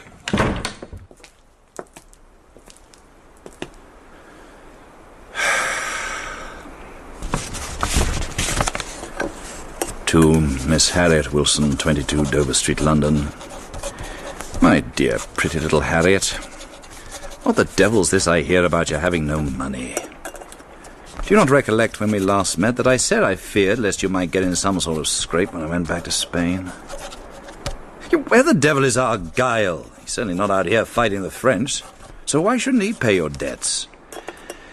Meanwhile, here's a draft on Coots, which is all I can afford at this moment. I remember you shed a tear when I told you I was off to Spain. I treasure the memory of that tear because there's no humbug about you. I've thought of you often enough since. Indeed, not so long ago I dreamt you came out on my staff, dressed as a light dragoon. And what a very pretty sight Harriet Wilson would have made as a light dragoon. Alas for the Peninsular army that she never appeared thus attired. She did get Lord Wellington's letter, though. Why, here's a piece of pork and greens, Fanny. Oh, how's that, Harriet? Some money from an old beau. Tra-la-la. What luck? Mine are all too mean. Well, which one is it that gives you money? Why, the great and glorious wonder of his age, Lord Wellington, no less. Well, from Spain? How does he do? Oh, he's going on famously. Thanks to his complete lack of sensibility, his indifference to bloodshed and his excellent luck.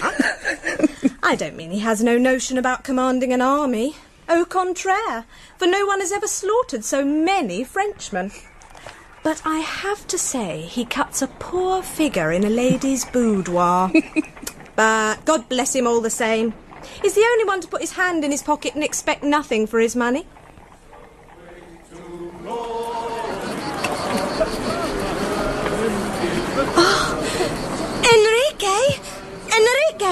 what is it, my love? Come and see.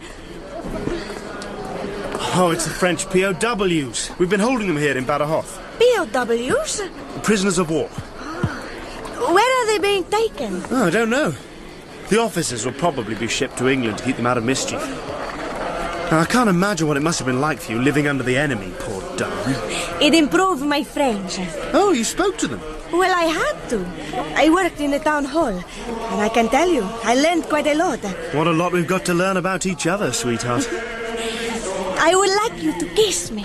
Not here, darling. Who's that tall fellow staring at you, Juanita? Where? There. Oh! No, Capitan! Au revoir! Who is that damn fellow? Capitan Sula. He was the French officer in charge of the town hall. I worked for him. Have I reason to be jealous, Juanita? Of course not. He has a wife and a little boy he loves very much. They live near Bordeaux. All the same. I'd rather it was farewell, not au revoir. But it makes me feel so sad. War's a sad business, darling. Oh, look! Here comes Johnny Kincaid, remember? Yes. You met him at the wedding. He's just been made adjutant. Hello, Johnny. Hello. You look a bit put out, old fellow. What's up?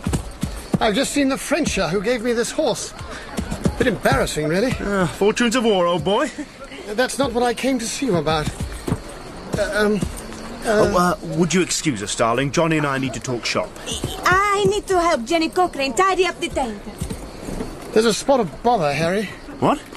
But it just happens that our friend Sanchez is a close friend, or perhaps relative, I don't know, of the Mother Superior of the convent in Badajoz. And?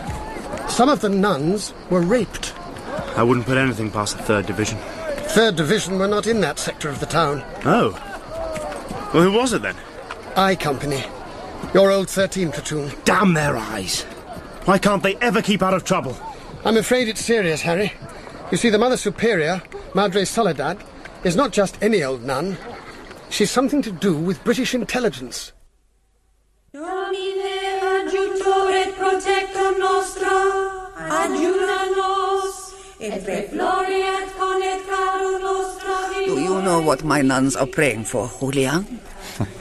I have little Latin, Madre. They're asking for something they can never have, poor things.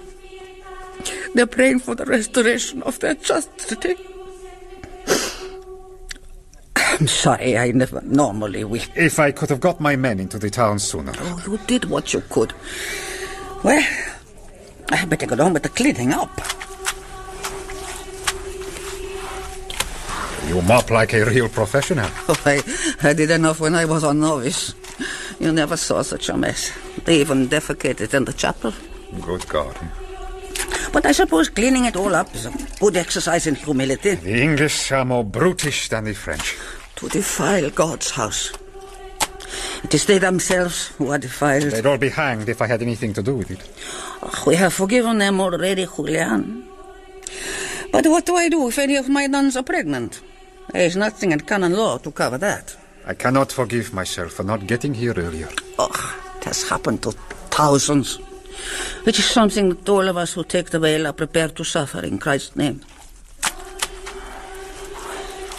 Any news from Monsignor Curtis? None of our Irish friends have been able to get through. But I'll know when we get to Salamanca. Monsignor Curtis, principal of the Irish College in Salamanca, was the centre of Lord Wellington's intelligence service in northern Spain. Madre Soledad in Badajoz and Julian Sanchez in the mountains west of Salamanca were two other elements of it. With the Badajoz area cleared of the French, Salamanca was our Commander-in-Chief's next objective.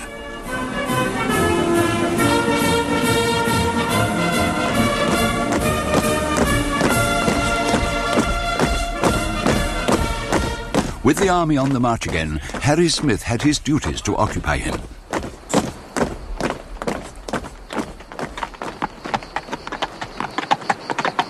Juanita, new to campaigning, was put together with Jenny Cochrane in the baggage train in charge of Rifleman West, Harry's soldier servant and groom.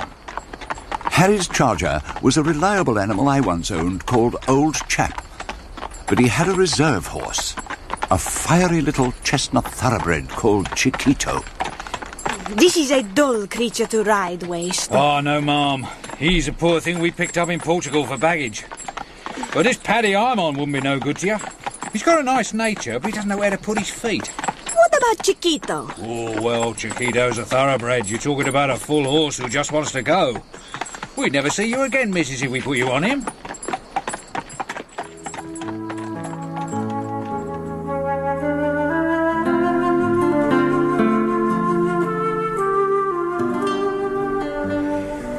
Oh, Enrique. He's so cozy in his little tent.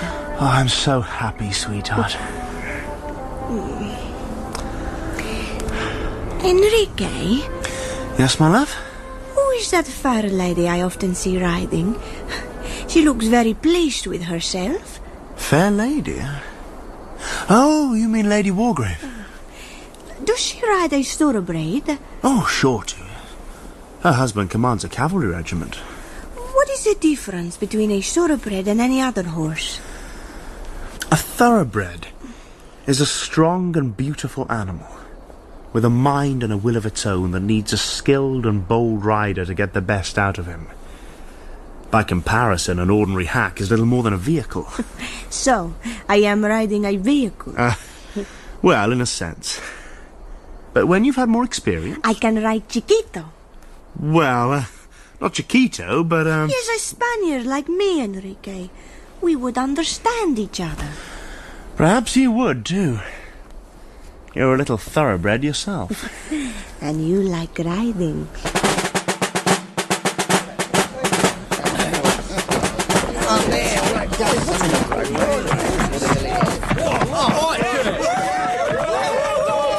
What we got here then? A sight for sore eyes, that's Morning, lady. Hey, now, haven't we seen you before somewhere? Perhaps. I've got a feeling you're the young lady what married one of our officers. Oh, yes, I am. Harry Smith. Come again. Please? What name did you say? Harry Smith. Oh, yes. Mrs. Smith. This is Mrs. Smith. You are making fun of me, no? I'm sorry, ma'am. No disrespect intended. They're a wicked lot, the lads of 13 pretend, and they do like to have their bit of fun. Yeah. I am pleased to make your acquaintance, senores. You are my husband's platoon, no? You can say we're pretty well known to Mr. I beg his pardon, Captain Smith. He must be missing us now he's been promoted. Oh, yeah. I'm sure when he goes to bed at night, he says, oh, well, I hope Paul Pongo Prickett and Billy Doubleday are all right. And when he wakes up in the morning, he says, oh, wonder how Sniper Jackman and Bulletproof Bomber off today. That he missed, eh? Now, Jackman, that'll do. Hey, but I'm going to make some introductions, Mrs. Smith, seeing as how we're going to be campaigning together. Now, that there's Rifleman Sniper Jackman. Bit of jailbait if ever there was one. I do. Hello. Now, and that sorrowful-looking creature is Rifleman Billy Doubleday.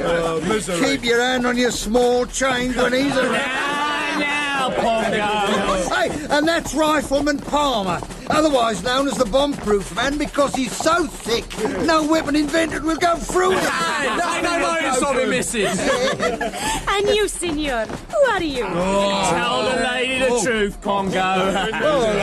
I'm Sergeant Prickett. No, Sergeant mine. No common rifleman like this here. Rifleman! Best rank in the army!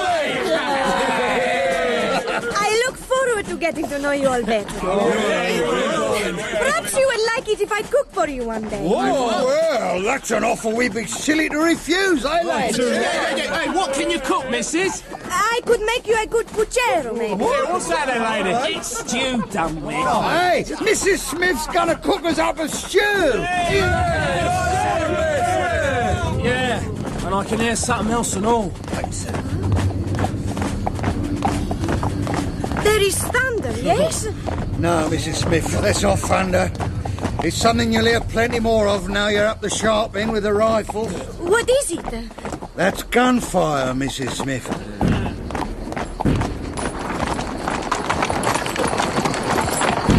Bernie's gone to Russia. Crossed the Dnieper on 12th of June. Bit late in the year, isn't it, my lord? All the more chance for him to catch a bad cold. Fighting a war on two fronts? That's not a good idea, is it, sir? No, don't underestimate the Corsican, Fitzroy. I've always told myself that in case I ever met him face to face. Although that seems unlikely now. Any orders, my lord? Yes. Find out if there are any fords over the rivers Agada and the Tormes. Oh, so you intend to... Take Salamanca. See my old friend, Monsignor Curtis there. Talking of the religious, it's been reported that the convent in Badajoz was desecrated. Some nuns raped. If I find out who did it, I'll hang them. The Provost Marshal is looking into it, General. Let him look sharp.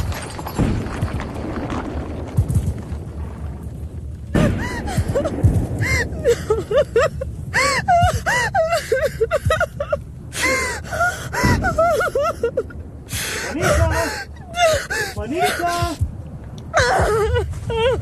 Darling!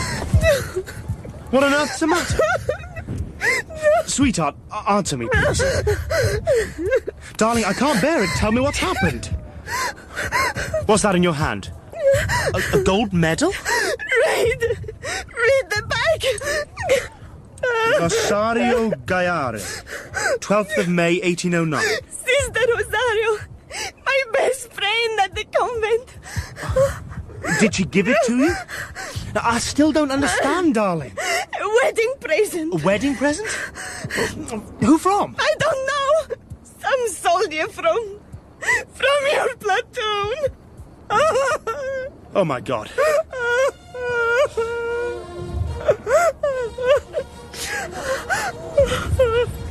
Darling, dry your eyes now. We're moving on. Come on, you're in the army now. Yes, I am in the army. Sweet Mary, Mother of God, may no harm have come to Sister Rosario.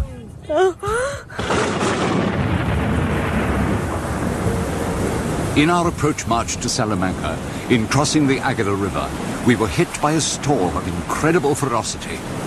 Several cavalry horses were killed by lightning. Many bolted. Come on, Mrs. Follow me!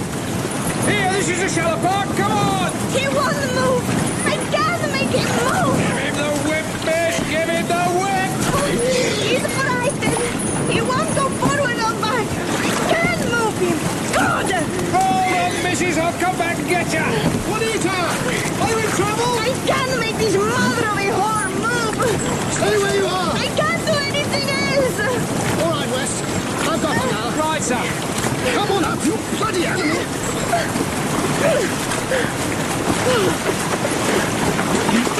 There you are, Juanita. You're on hard ground now. Got the rein, West? I got it, sir. You'll be all right now, Juanita. Don't cry. I am crying with anger and shame.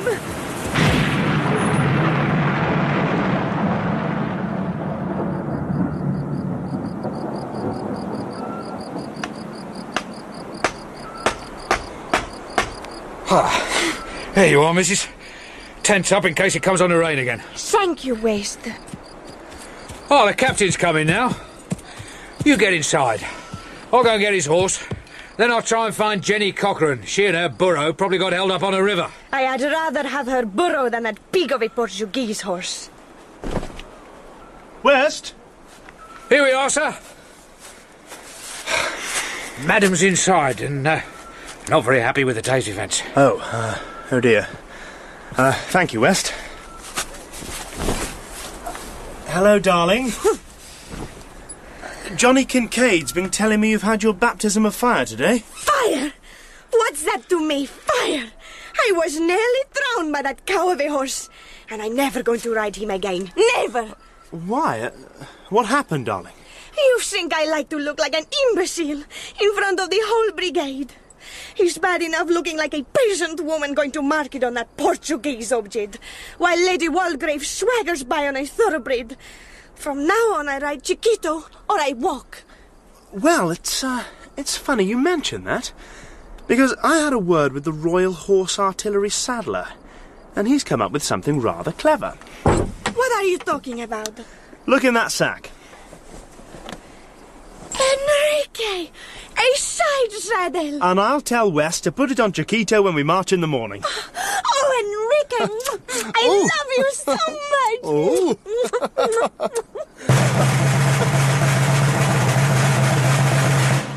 On the morning of the 22nd of July, 1812, the French and British armies were facing each other east of Salamanca, where two hills called the Arapiles dominated the terrain.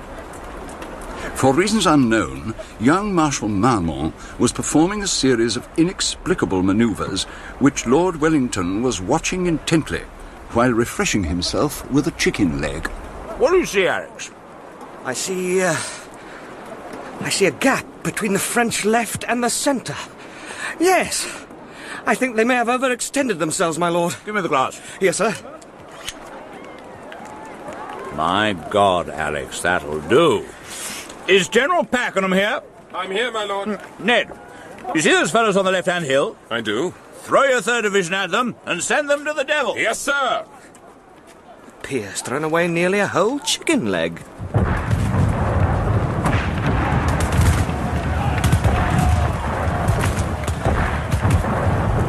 The soft and friendlies, them's ours, missus.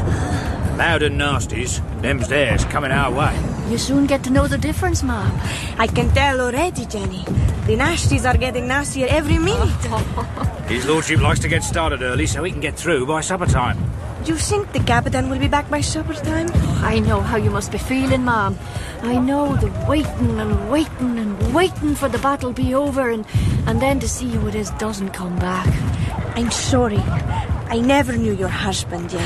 Patsy Cochrane was a good man, although he took a drop sometimes. He was having one when the ball got him, right through his calabash into his head. Fuentes de Oñoro it was. They buried him at Fuentes. I'm sorry. It's nice you're a Catholic, Mom. Thank God there's a God or there'd be precious little comfort in the world.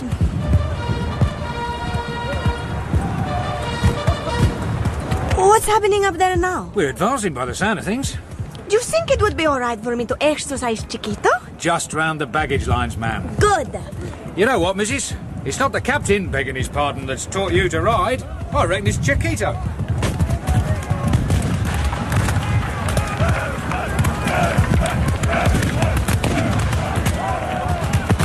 Lord Wellington, sir!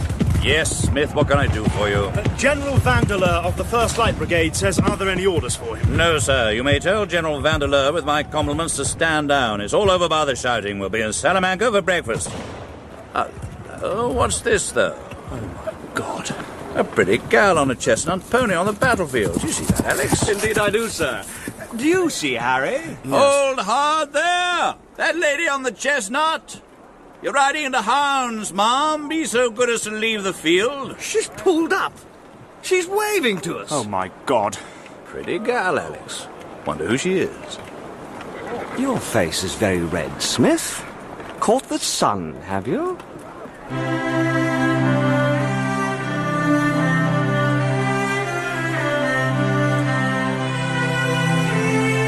To the Right Honourable, the Lord Bathurst, Whitehall, London, my lord. In reply to your recent letter, when you asked if the army in the Peninsula was tired of success, I reminded your lordship that an army occasionally needs rest, good food, and a making up of arrears of pay, all of which have been greatly lacking in recent campaigns. Now I am pleased to acquaint your lordship with the news that despite lack of the above, a decisive victory has been won at Salamanca, which will open our road to Madrid. There were no mistakes, all went as it ought, and never was an army beaten in so short a time. It is unfortunate that our men are in rags. I remain, my lord, your humble and obedient servant, Wellington, Commander-in-Chief of the British Army in the Peninsula. After his victory at Salamanca, the peer had a difficult decision to make. Whether to pursue the French in their withdrawal towards the Pyrenees, or to occupy Madrid, where lay the heart of the Spanish people.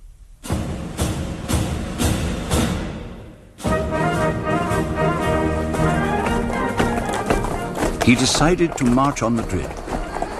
It was a good decision for everybody's morale. I'm wondering, Fitzroy, how the good citizens of Madrid are going to receive us. As foreign invaders or liberating allies? We look more like beggars, my lord. The red coats are brown, the green jackets grey, and there's not a man without a patch on his trousers. And as for the boots... we're just coming to the Paseo de Castellana, my lord. The main avenue into the city. Thank you, Alex.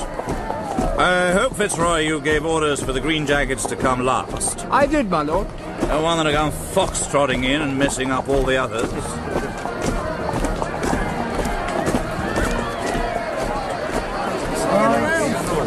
Poor old rifles. First into battle, last into the flesh pots. Oh, I am so excited, Enrique. I've never been to Madrid before. Stand your front! Rifle! Ready! Here we go now.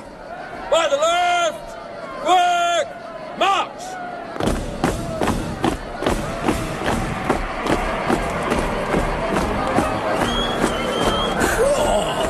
Look at them bleeding carnation snakes. Wouldn't get them in the Mile End Road. Eh, Pongo? Dead cats, more like. Yeah, I spy some very lovely grumble and grunt over yonder. Cool. You dark-eyed senoritas, wait for Billy Doubleday. See you later, my darling. Get stuck in. You're posted. Not a lovesick bloody vampire. That's us. Oh, look at that one there. The city seems to have gone mad with delight. Yes. How do you like being an honorary bullfighter, my lord? Very well. So long as they don't expect me to wear those fancy clothes. There's another rout tonight, sir. Oh, who's it this time? General Lowry Cole. Ah! Of all my senior officers, Lowry Cole gives the best parties.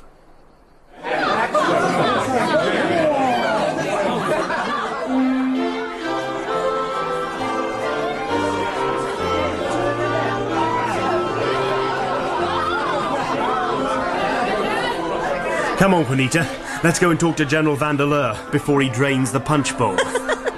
Ah, Juanita, Harry, good party, eh? Harry, be so good as to get your wife and me a glass of punch. Of course, sir. Let's sit down, Juanita. Thank you, General. I've done enough of standing lately. You probably haven't met our host, Larry Cole. Only to shake hands.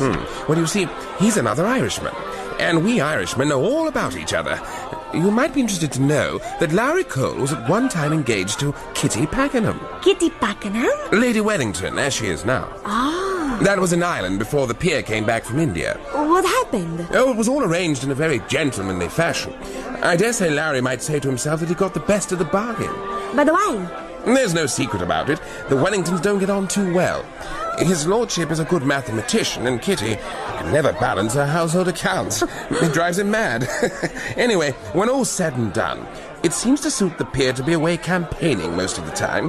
But talk of the devil. Vandeleur. My lord? And? Oh, may I present Mrs. Harry Smith. Mrs. Smith, Lord Wellington. How do you do, Mrs. Smith? I think I know your face. Oh, dear. Yes.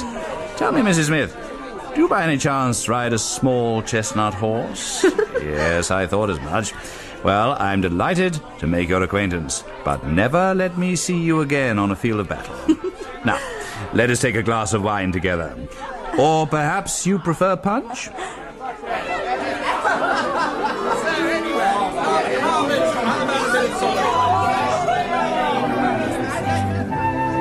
Tell me, Juanita, are you by any chance free tomorrow morning? I'll tell you why I ask. I have been forced to submit to having my portrait painted. And as you can imagine, this is a very boring operation for me, and I would be greatly obliged if you would keep me company for an hour or so while this is being done. With pleasure, my lord. Who is the painter? Oh, grumpy little chap called Goya. Don Francisco Goya? Yes, he was court painter here, I believe. You know him? Me? No, I don't know him. But what Spaniard has not heard of him?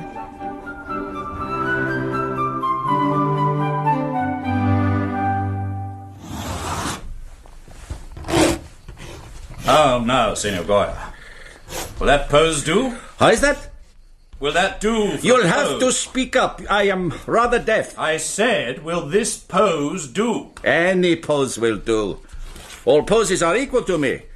I am only concerned with people And people are best as they are, not posing. Yes, quite so. How's that? I said quite so. They heard me well enough at the Battle of Salamanca, sir. Salamanca? You mean the Battle of Los Arapiles? I don't give a damn what you Spaniards choose to call it. As far as I'm concerned, it's Salamanca. I always heard the English were obstinate and insular. Yes, well, it so happens I'm not English, I'm Irish. I always heard the Irish were mad. I don't know where you get your information from. Please, sir. please, keep still. How can I paint if you keep jerking about? And take that disagreeable expression off your face. Unless you always look like that. What? You talk of battles. I have the noise of battle in my ears all the time. Well, it might help if I had somebody to talk to who can hear me. Look, would you object if I sent for one of my staff so I could work while I'm sitting here? Oh, if you want to work, that is good. We will both be occupied, and that will make it easier for me to concentrate on a very dull subject. I beg your pardon, sir. I don't mean to insult you, but one soldier in uniform is much like another. In your case, what is interesting is that you have a red face from being exposed to the sun.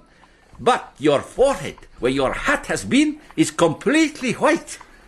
A good painter should be able to make the dullest subject interesting. You should see what I did to our former royal family, my famous group portrait of our erstwhile monarch and his relatives. Nothing in the head of any of them but vanity. And that is how I painted them. They were delighted. Yes, well, vanity is common to most human beings, Senor Goya. Do you not suffer from it at all? Of course I do. Oh, and pray, what form does it take? Women.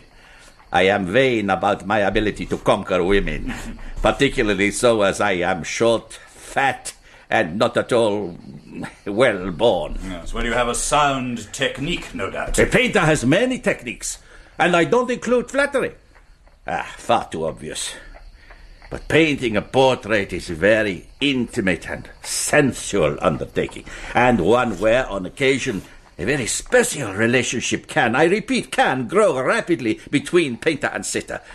Women, when they condescend or choose to be painted, tend after a while to expose themselves. And I don't mean just taking off their clothes, that silly maha-naked business, old rubbish. It got me into quite serious trouble with the Inquisition. As I was saying... Did you hear a knock? Huh? A knock at your front door. If there was, I expect my servant will let in whoever it is. As I was saying, it is partly a question of intimacy. The painter and his sitter have been many hours alone together, sometimes talking, sometimes not.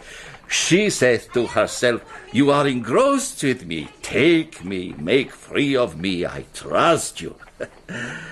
You would be surprised, General, how many women, beautiful women, who I paint on canvas, ask me to adorn their faces. I mean, cosmetically, to rouge their lips and shape their eyebrows. Please forgive me, milord. Oh. We were so late last night and I overslept. I am so sorry. Oh, say no more, Juanita.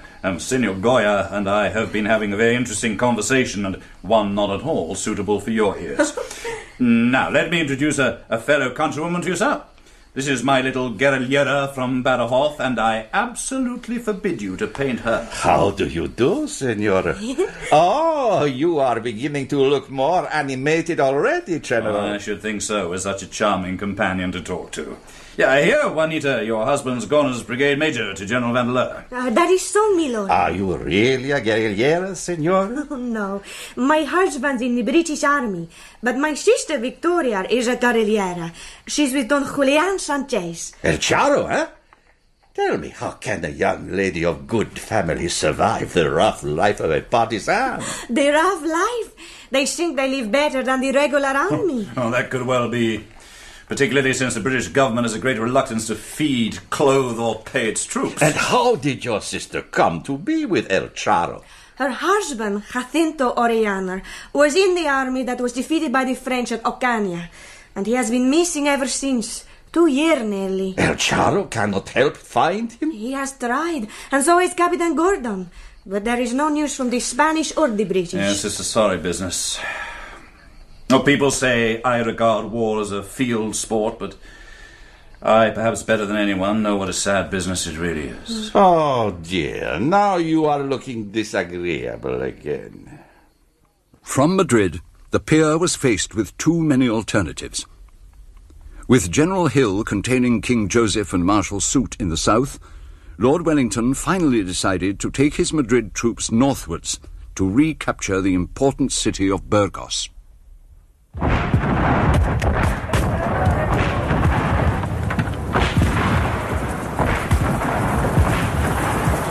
Major Smith, sir. General Vandeleurs compliments, and he would like to see you immediately. Come in, Harry. Filthy weather. Yes, foul, sir. Harry, I've been posted. Oh, I'm sorry, sir. Well, as you know, I'm a cavalryman by trade, and I'm to command 16th Cavalry Brigade. Who's taking over from you, sir? General Skerritt. Oh, no. Well, he's got a record of personal bravery. But everybody knows he's a timid commander, and unable to make up his mind.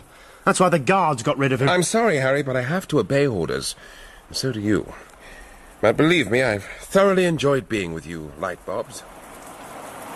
Some military historians have been critical about the peer's move north against Burgos. He was none too happy about it himself. Lord Bathurst, Whitehall.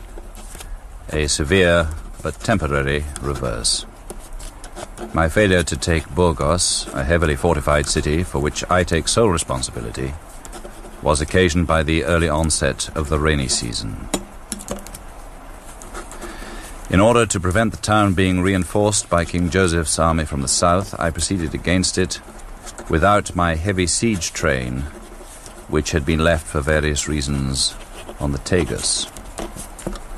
Burgos turned out to be impregnable without the heavy artillery, but by this time it was too late to bring it up.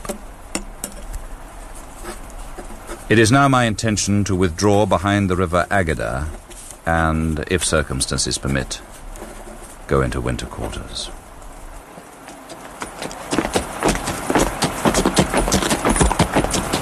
How did you like this stew, my friend? Good, miss. Very satisfying. Yeah, very tasty. But them beans... You are all too sing. Beans will make you fat. Well, I don't know about fat. Well, certainly make you fat. You mean poo-poo? I don't know how she can be so bleeding cheerful.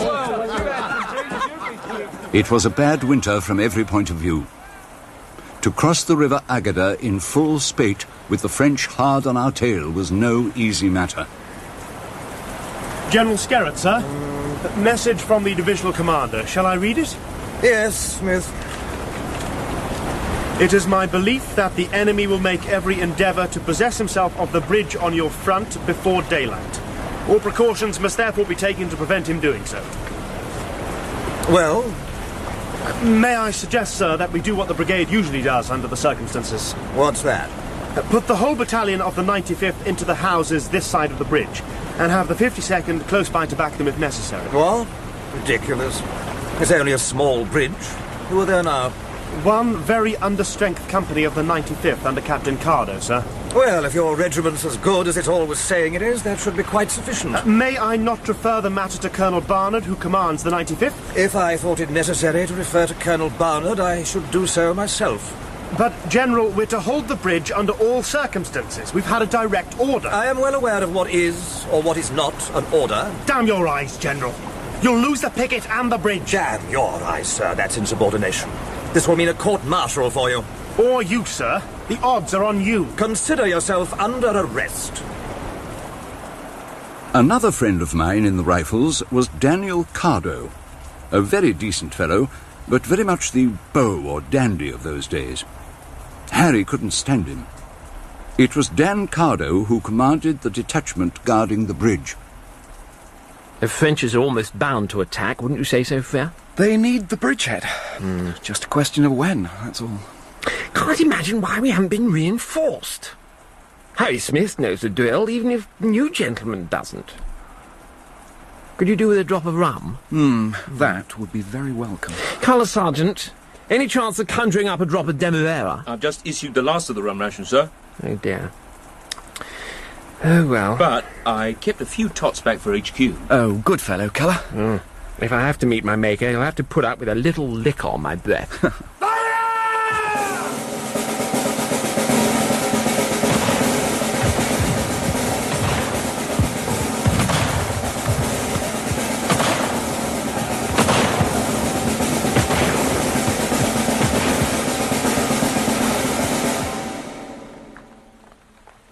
wish to see General Skerritt, my lord? No, Fitzroy.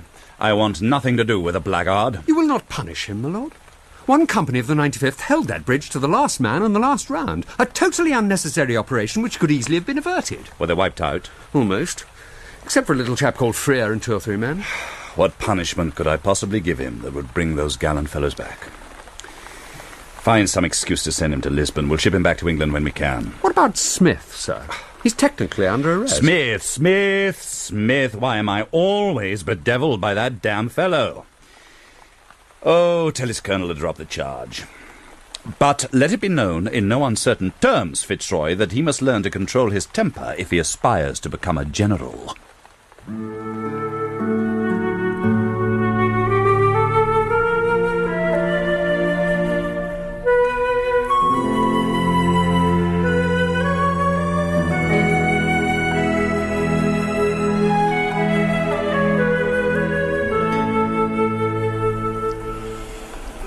Enrique, sweetheart, don't be so sad, please. This is the first night for a week we have got up with our little tent. Isn't it cozy? You know, darling, Dan Carter was my friend too. We used to laugh so much together. You didn't mind that I like to be friends with Dan? No, sweetheart.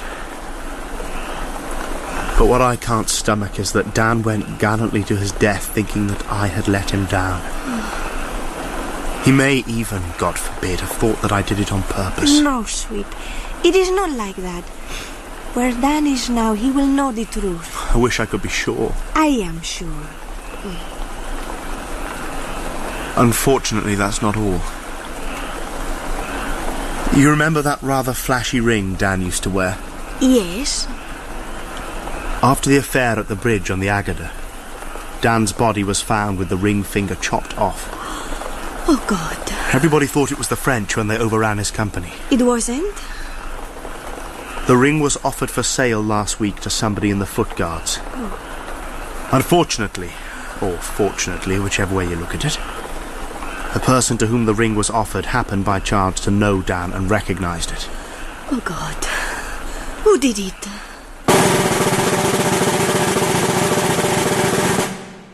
As president of this court-martial, I will now read out the findings of the court. 1.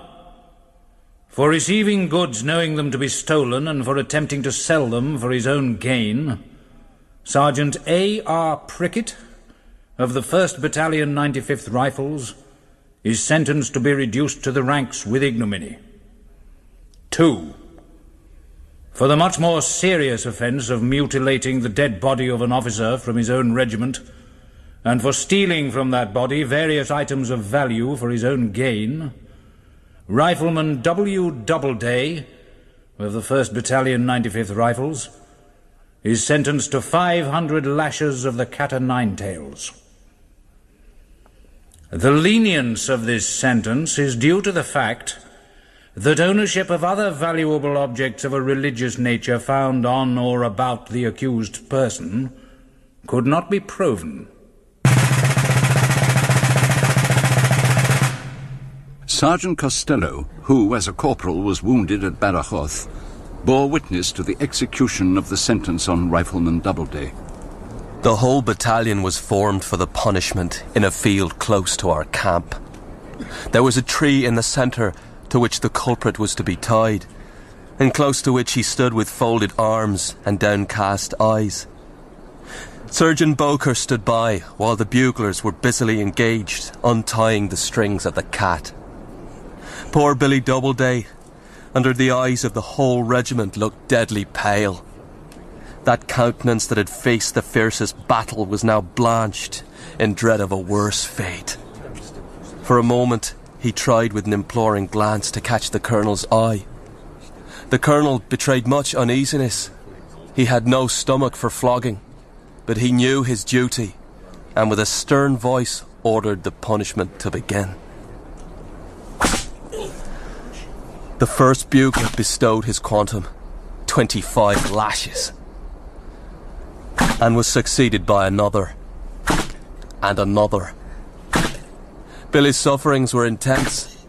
He bit his lips to stifle the utterances of his pangs. But nature was too strong for him, and he gave out more than once an agonized cry that seemed to penetrate to the very blood in my veins. 100. 200. The lashes continued in this way, till on Billy's back no skin could be seen for blood and pulped flesh, some of which spattered upon the surgeon, who was obliged to withdraw a pace or two. At the 301st lash, the colonel ordered the flogging to cease, and the prisoner taken down. So ended an unforgettable punishment. Please God, I never witness another.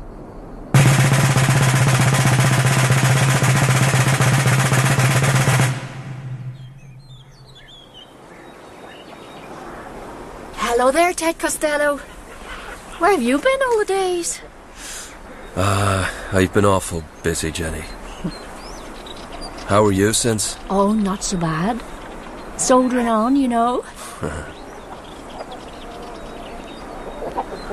That was a terrible business about poor Billy Doubleday. It was. But it was no more than he deserved. He got off lightly. Lightly? 500 lashes? The colonel stopped punishment at 300. That's not what I'm saying. What's that then? They found a lot of other stuff in his pack.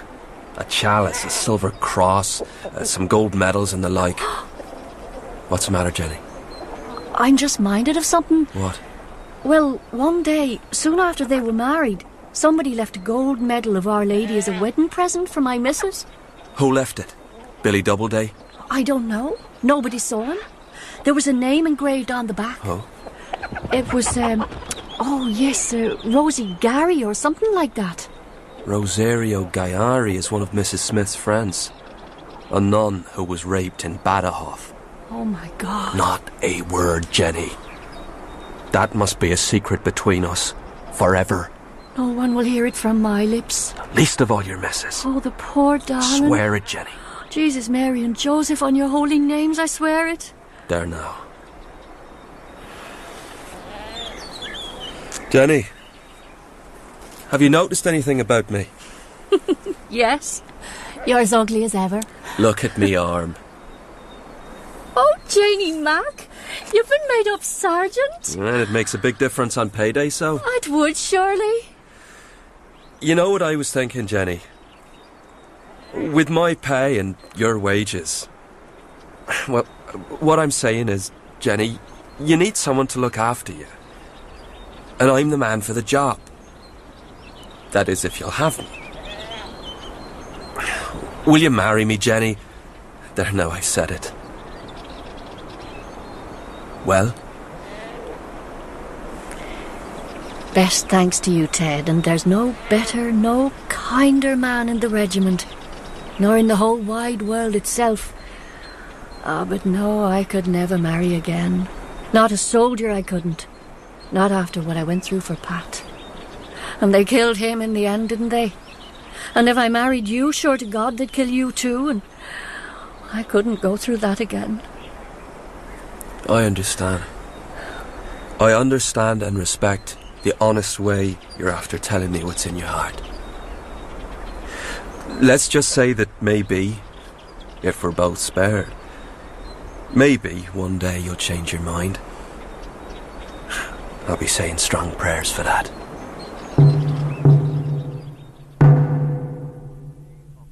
In May of 1813, the peer, recently elected generalissimo of all Allied troops in the Peninsula, opened his final offensive in Spain. Opposing him was King Joseph Bonaparte, who had unwisely placed himself at the head of 2 French armies. These, by mid-June, were concentrated in the neighbourhood of the town of Vitoria, a road junction just south of the seaport of Bilbao. Lord Wellington's plan was a bold one, a huge outflanking movement through the mountains to the north. It succeeded beyond any of our wildest dreams. The battle over, the troops immediately set about seizing the vast quantities of loot left by the French army. The best rear guard to a beaten army, Alex, is the loot they leave behind. Not much chance of an effective pursuit now. Seems that King Joseph has systematically plundered the whole of Spain. Fitzroy says they found a number of works via Velasquez. Have they indeed? Do you know one called the Water Cellar? I can't say I do, sir. Look very well on the wall of my house. You there, Sergeant! Get your men and march those prisoners back to brigade. I want to talk to that officer there. Very good, sir. You, sir. Are you in command of this lot? I was.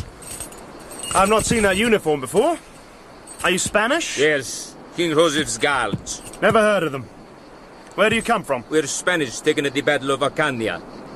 What does that signify? We were offered a choice, either be sent as prisoners to the island of Cabrera and be left to starve, or form a Spanish regiment under King Joseph.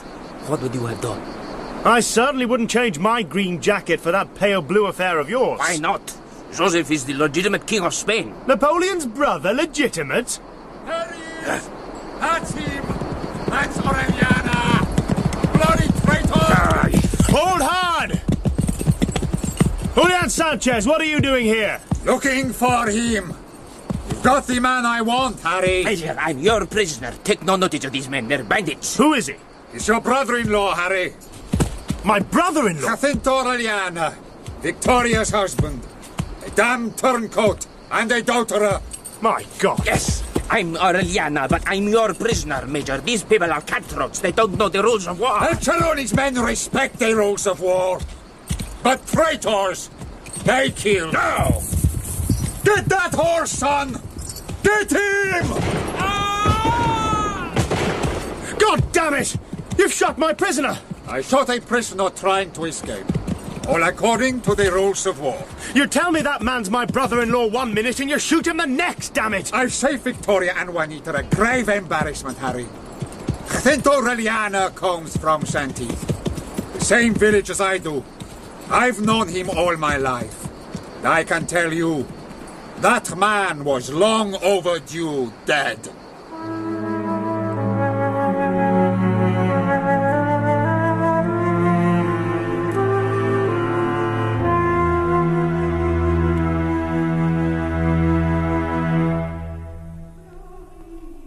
Yours is a terrible story, Victoria. Terrible. Yet in some ways wonderful, particularly if it has led you to think about the religious life. I cannot think of any other sort of life, Reverend Mother. You say that now. You may not always want the cloister. I want it with all my heart. Perhaps Julian Sanchez was not altogether to blame. I have always known him to be an honorable man. I don't know what to believe. War coarsens people. I don't even know what I wish to believe. The sisters and I will pray for you, for Julian, and for the soul of your husband, Jacinto. Thank you, Madre. You have been a mother to Juanita and me in more senses than one. It was my promise to your own dear mother, who was my best friend. But now I have a pleasant surprise for you. You know some of our sisters were violated after the siege by British troops. I heard. It was the one thing everybody dreaded. Well, one of them in particular received a special dispensation from the bishop to return home for a while. Now she is back with us. Come in. Victoria, dearest Victoria. Rosario! Oh, the little baby! How sweet! Oh, look, he's got blue eyes and fair hair. Hardly surprising under the circumstances. Oh, look, he's smiling. Probably only wind. So, Sister Rosario, the good news is that when I have had a word with His Grace the Bishop, and I don't anticipate any problem, Victoria will start her novitiate here with us. Oh, Victoria, that's wonderful news. A year should give her time enough to decide whether she wants to become a nun or not. Oh. Meanwhile, perhaps she could help you with the baby. Oh, thank you, Reverend Mother. And what news of little Juanita, Victoria? Oh, only good news. And just imagine, she's become a great favourite with my Lord Wellington.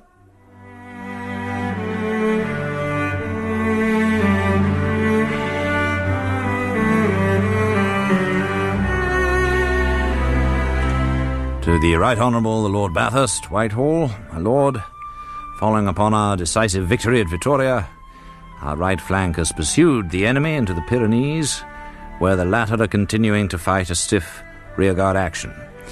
On our left, after a hard fight, Saint Sebastian has fallen to our forces, and I'm happy to inform your lordship that our leading troops have finally crossed the border into French territory.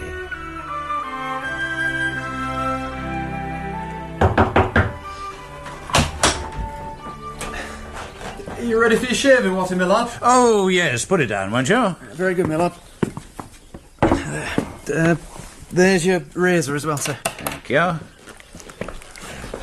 I any official functions today, Alex? The, prefecture, sir? Oh, my God, so I have. Yeah, Alex? Sir? I cannot remember whether you did or did not claim the acquaintance in London of a certain Miss Harriet Wilson. Most certainly not, my lord. Oh, well, then you won't be interested. It's my job to be interested, sir. I recently received a rather curious letter from that young lady. It's over there, on my desk. You, want me to read it, sir? Just have a look at the second page. You will, I rather fancy...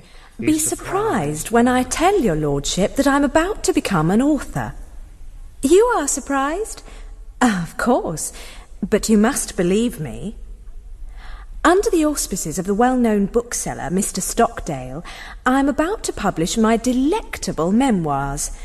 Moreover, I'm informed that the whole of London is trembling with expectancy at the event. Ain't it droll that little Harriet Wilson should cause such a stir? But what fun! All the nobility and gentry, that is, those who are not with your lordship in the Peninsula, have been battering down my front door in an endeavour to find out whether their names are mentioned in my little book.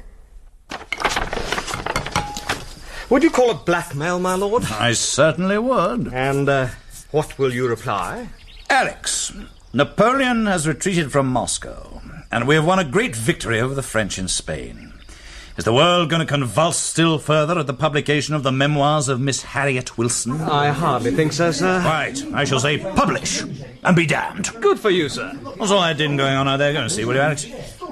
Forgive the lack of ceremony, my lord, but I have extraordinary news for you. Yeah, Freddie, I've long expected it. We have peace, have we not? I don't know about that, my lord, but Napoleon's abdicated. Abdicated? There, you made me cut myself. Abdicated, you say? Yes, sir. Upon mine honour! Hurrah!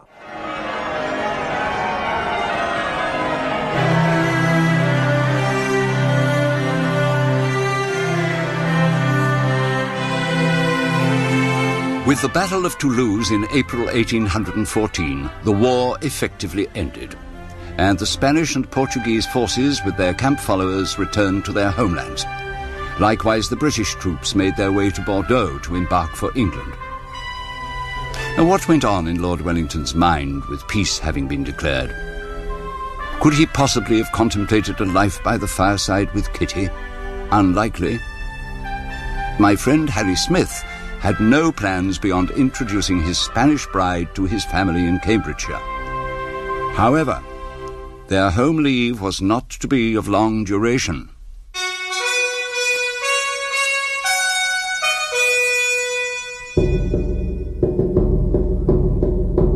In March 1815, that old fox Napoleon, actually he was still only 45, escaped from Elba and raised his standard in the south of France. His old troops rallied to him, and by June of that year he was in Belgium, confronting a scratch international army commanded by General Wellington, now elevated to a dukedom. Supporting the Duke was a Prussian force under General von Blücher. The Smiths were once again on active service, Harry having been posted as brigade major to General Sir John Lambert, commanding 6th Division. And, of course, that old campaigner Juanita, now at least 16, wasn't going to be left behind. Enrique, why do I have to go back to Antwerp? Because it has been decreed that that is where the baggage has to go. And you're a baggage. Very funny. But why can't I come as far as divisional headquarters? Because there's almost certainly going to be a big battle. And if the Duke catches you in the front line again, he'll never ask you to any more of his balls, picnics or parties. Ever.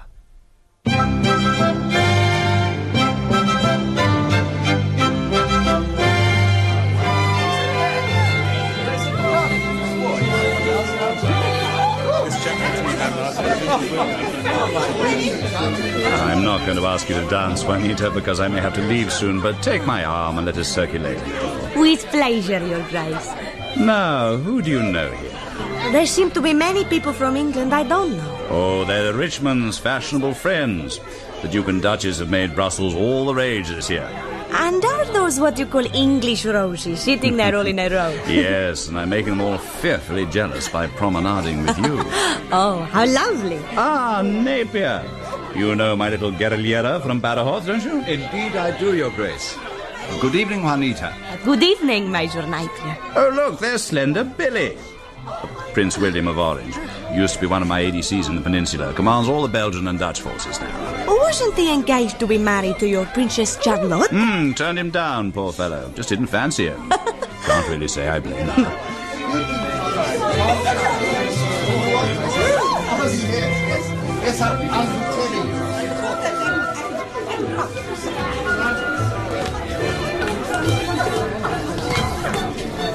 Harry? Hello, Alex, old boy. Yeah, take a glass of wine with me. No, thanks. Listen. All military personnel are to return to their units, but not all at once and not obviously, if you know what I mean. Boney's spies could be in this ballroom. Right. Where's the Commander-in-Chief? Looking at maps in the library. He's going to stay to the last moment so as not to give the game away. I follow. Pass the word round discreetly, like a good fellow. I was just beginning to enjoy the party, damn it.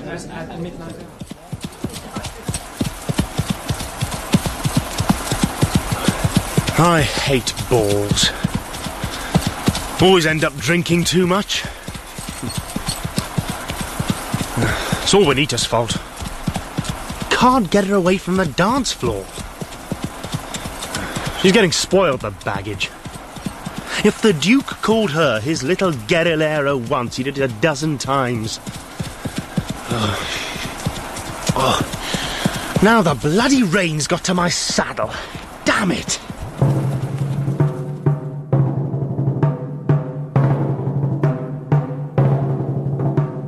Harry Smith was present at the Battle of Quatre Bras, when von Blücher's Prussians got a trouncing, but not an outright defeat. That was on the 17th of June, 1815. Rather late the following morning, Sunday the 18th, the rain cleared away, leaving the cold, hungry and sodden armies facing each other with little stomach for a fight. It was, nevertheless, the morning of what we now call the Battle of Waterloo.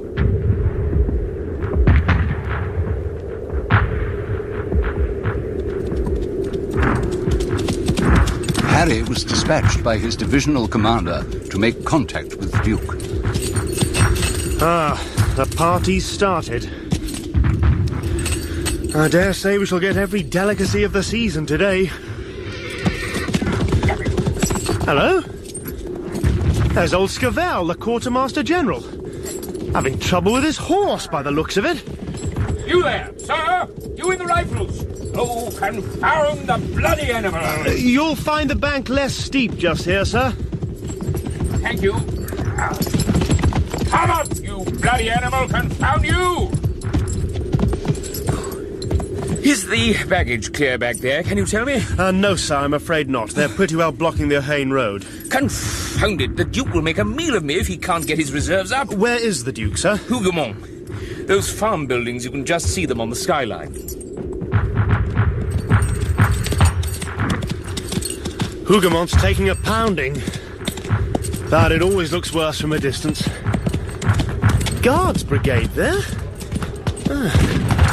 Trust old Nosey to be at the sharpest end. It's his first battle face-to-face with Boney. Boney and Nosey. Nosey and Boney. I wonder if they're both aware of it. There go Picton's Highlanders, moving into position. First 95th should be there somewhere. Probably in or near Le Haye-Saint. That should be the Charleroi Road. Yes, it is.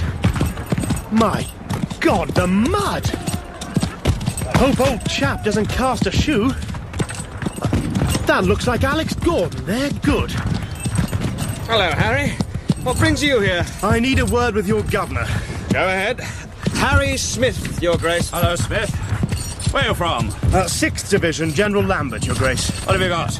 The 4th, 27th Inniskillens and the 40th, with the 81st in reserve. How are they? Excellent, Your Grace. Very strong. Good, good. Now, tell General Lambert I'm putting the Hanoverians, who are new to the game, under his command, and tell him when I give the order, and not before, to bring his division up to the left of General Picton, because, if I'm not mistaken, that's where you're going to be needed. Is that clearly understood? Yes, quite clear, sir. Oh, God! What was that? A shell. Very animating. Indeed. Now, do you know La Haye-Saint, where your 1st battalion is? I know where it is, sir. There's a tree on the other side of the road opposite the farm. That's where I shall be.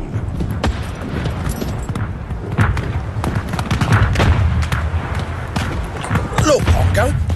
There's old Nosy under his tree again, and he's having a deco through his spyglass. Well, you better be careful, Billy. You might want to know where that cold partridge came from. Here, pass the Vin Blanc. Oh, my word. Drinking on duty, Pongo. You want to be losing them stripes again, would you? Captain Kincaid of the 95th Rifles. Our battalion was in a large sandpit with the object of defending the western flank of an important feature in the centre of our line, the farmhouse and buildings of La Haye-Saint. Boney was a bit late in starting on the morning of the 18th of June, but when he did... I had been in a number of battles in the peninsula, but never had I heard so much noise, nor seen so much shot and shell at any given time as at about 11:30 o'clock, when we were near Waterloo. Major Harry Smith. How the Commander-in-Chief knew so exactly what was to befall us will always remain a mystery. But doubtless that's where greatness lies. Indeed, battle had not been joined more than 2 hours when the Belgian and Dutch troops to the left of Sir Thomas Picton fled in total disarray. Our 6th Division immediately received the order to advance and fill the gap. It was at this time a sergeant and 3 troopers of Ponsonby's dragoons, covered in mud and blood, galloped past us going to the rear. For a moment, my heart sank. Could it be that our cavalry were also in retreat? But then, as they passed General Lambert, the sergeant raised high a newly captured French eagle, and a great hurrah went up from the Enniskillens.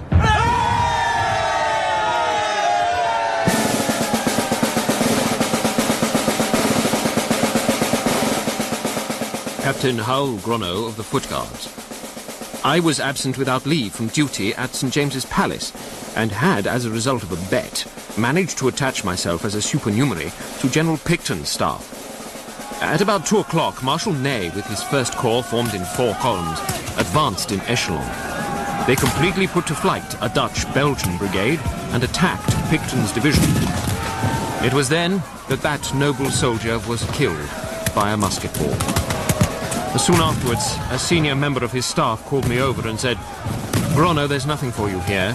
I think you'd better go and join your own regiment, or you may get in a scrape for being absent without leave."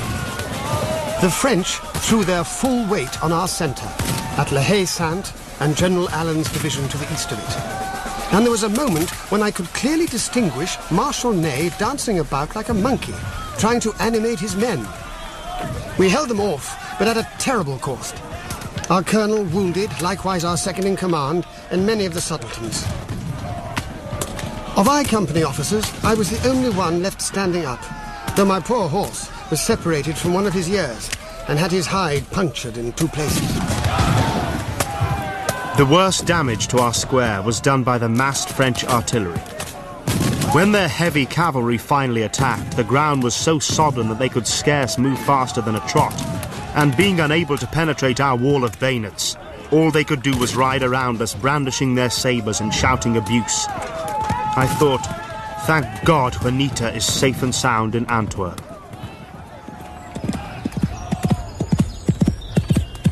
When my horse, Chiquito, bolted, we were about 6 miles from Brussels on the Antwerp road. It was not Chiquito's fault. I had not gathered him up properly.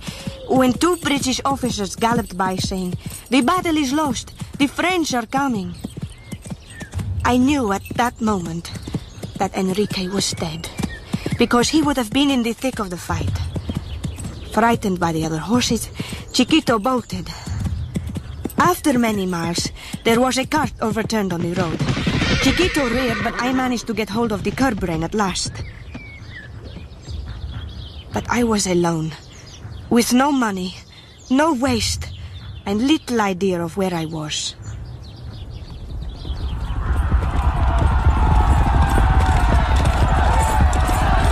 The charges of the French cavalry were in appearance very formidable.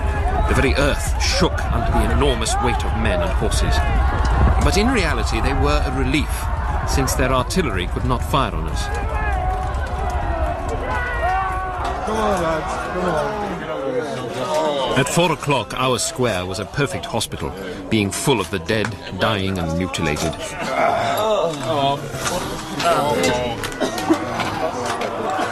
The battle had been going since about 10 o'clock in the morning.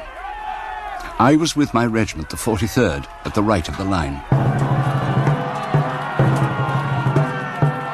In the late afternoon, I well remember the dread sight of the whole Garde Impériale in their tall bearskins advancing en masse in a last attempt to win the day before nightfall.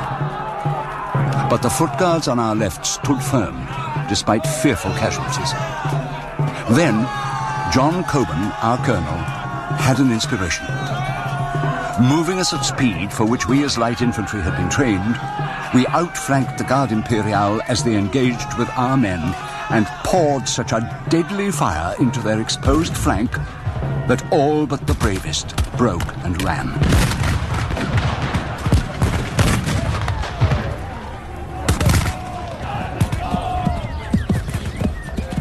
What did it matter what happened to me if my Enrique was dead? But I had to know, to find his body if need be. So, I turned Chiquito's head to where I thought the battlefield must be. It had been hard pounding all day. By early evening, I noticed between 2 French cavalry charges, the Duke, accompanied by his aide, Colonel Alexander Gordon, enter our square.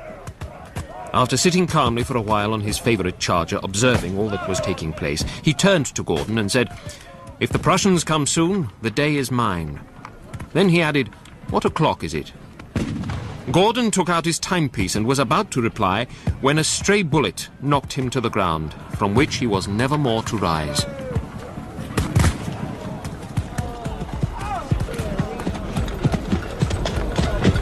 By the time I left Brussels behind me, I seemed to be the only person going towards the sound of gunfire.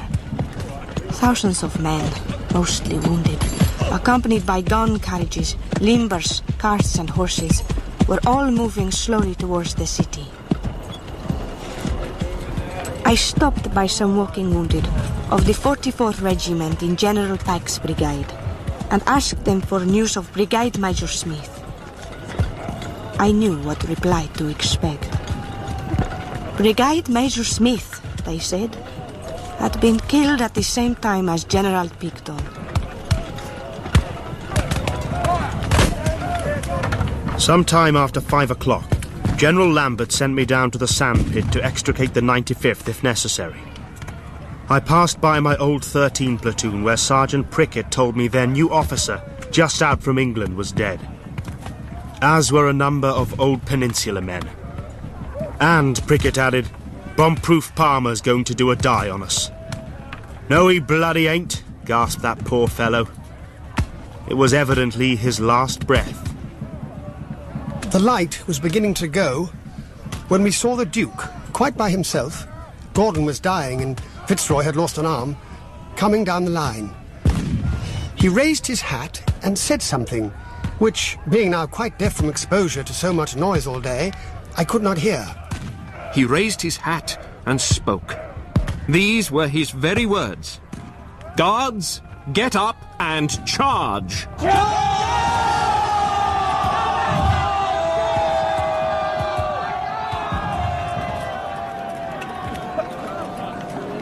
The battle was over.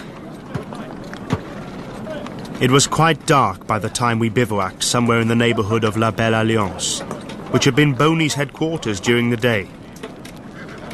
Sitting by a fire, I was thinking tenderly of Juanita, contenting myself with the thought that, though miles away, she was safe in the hands of West and Jenny Cochran.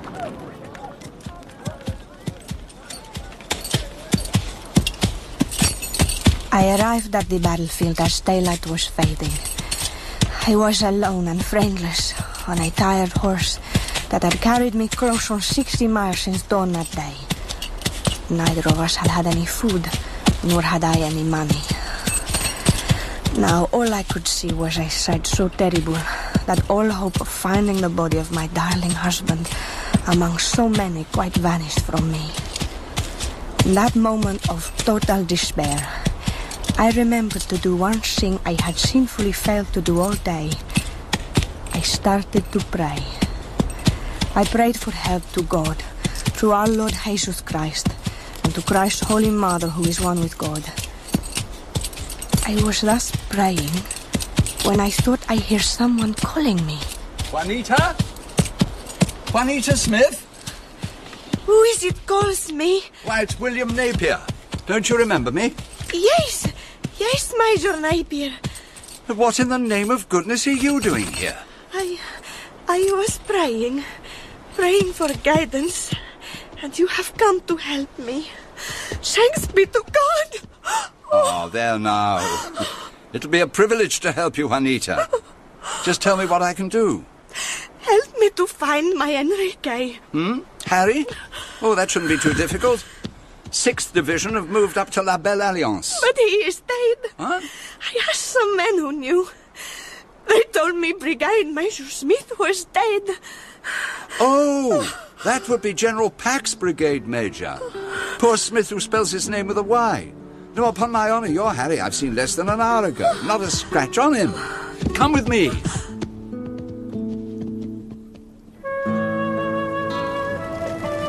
Harry Smith? Anybody seen Major Smith? Yes, I'm here. Who's that? William Napier. Oh, hello, Napier.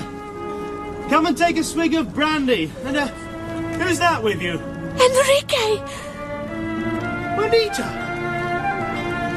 What the hell are you doing here? Enrique!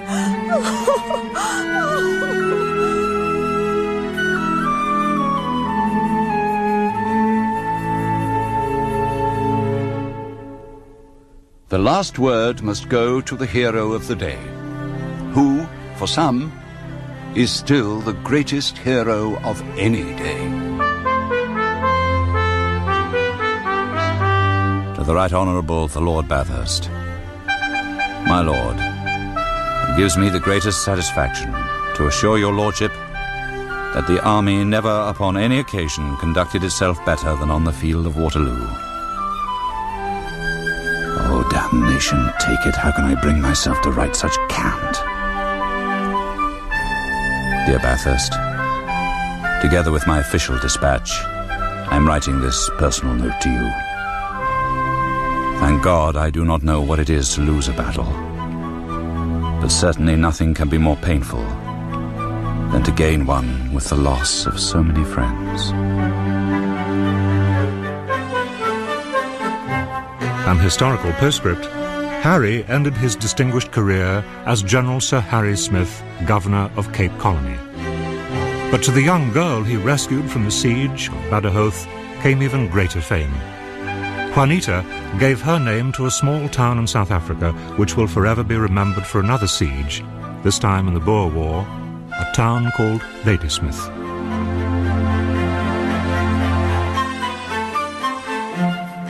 In The Long Road to Waterloo, the second of two linked plays by Peter Luke, based on his own novel, The Other Side of the Hill, Michael Pennington played Lord Wellington, John Moffat, Major William Napier, Dominic Rickards, Major Harry Smith, Cyril Jenkins, Juanita, Philip Sully, Don Julian Sanchez, June Tobin, Madre Soledad, and David March as Goya. Major Fitzroy Somerset was played by Christopher Good, Captain Alexander Gordon, David Bannerman, Rifleman West, Eric Allen, Sergeant Prickett, Ronald Herdman, Rifleman Doubleday, Clarence Smith, Rifleman Jackman and Captain Freer, Mark Straker, Rifleman Palmer, Neil Roberts, Captain Kincaid, Terence Edmund, Captain Sula, Captain Dan Cardo and Captain Grono, Alan Barker, General Skerritt and Colonel Ponsonby, Brett Usher, Quartermaster General Scovell and Orellana, Charles Millam, Corporal Costello, Andrew Winkett, Jenny Cochran, Susan Sheridan, General Pakenham and General Vandeleur, Colin McFarlane, Harriet Wilson, Melanie Hudson, Sister Rosario and Fanny, Teresa Stretfield, Victoria, Emma Fielding. The music was composed and conducted by Tom Eastwood and performed by Paul Archibald, Richard Bengerfield, Adrian Brett, Charles Dickey, Bill Worrell and Simon Weinberg.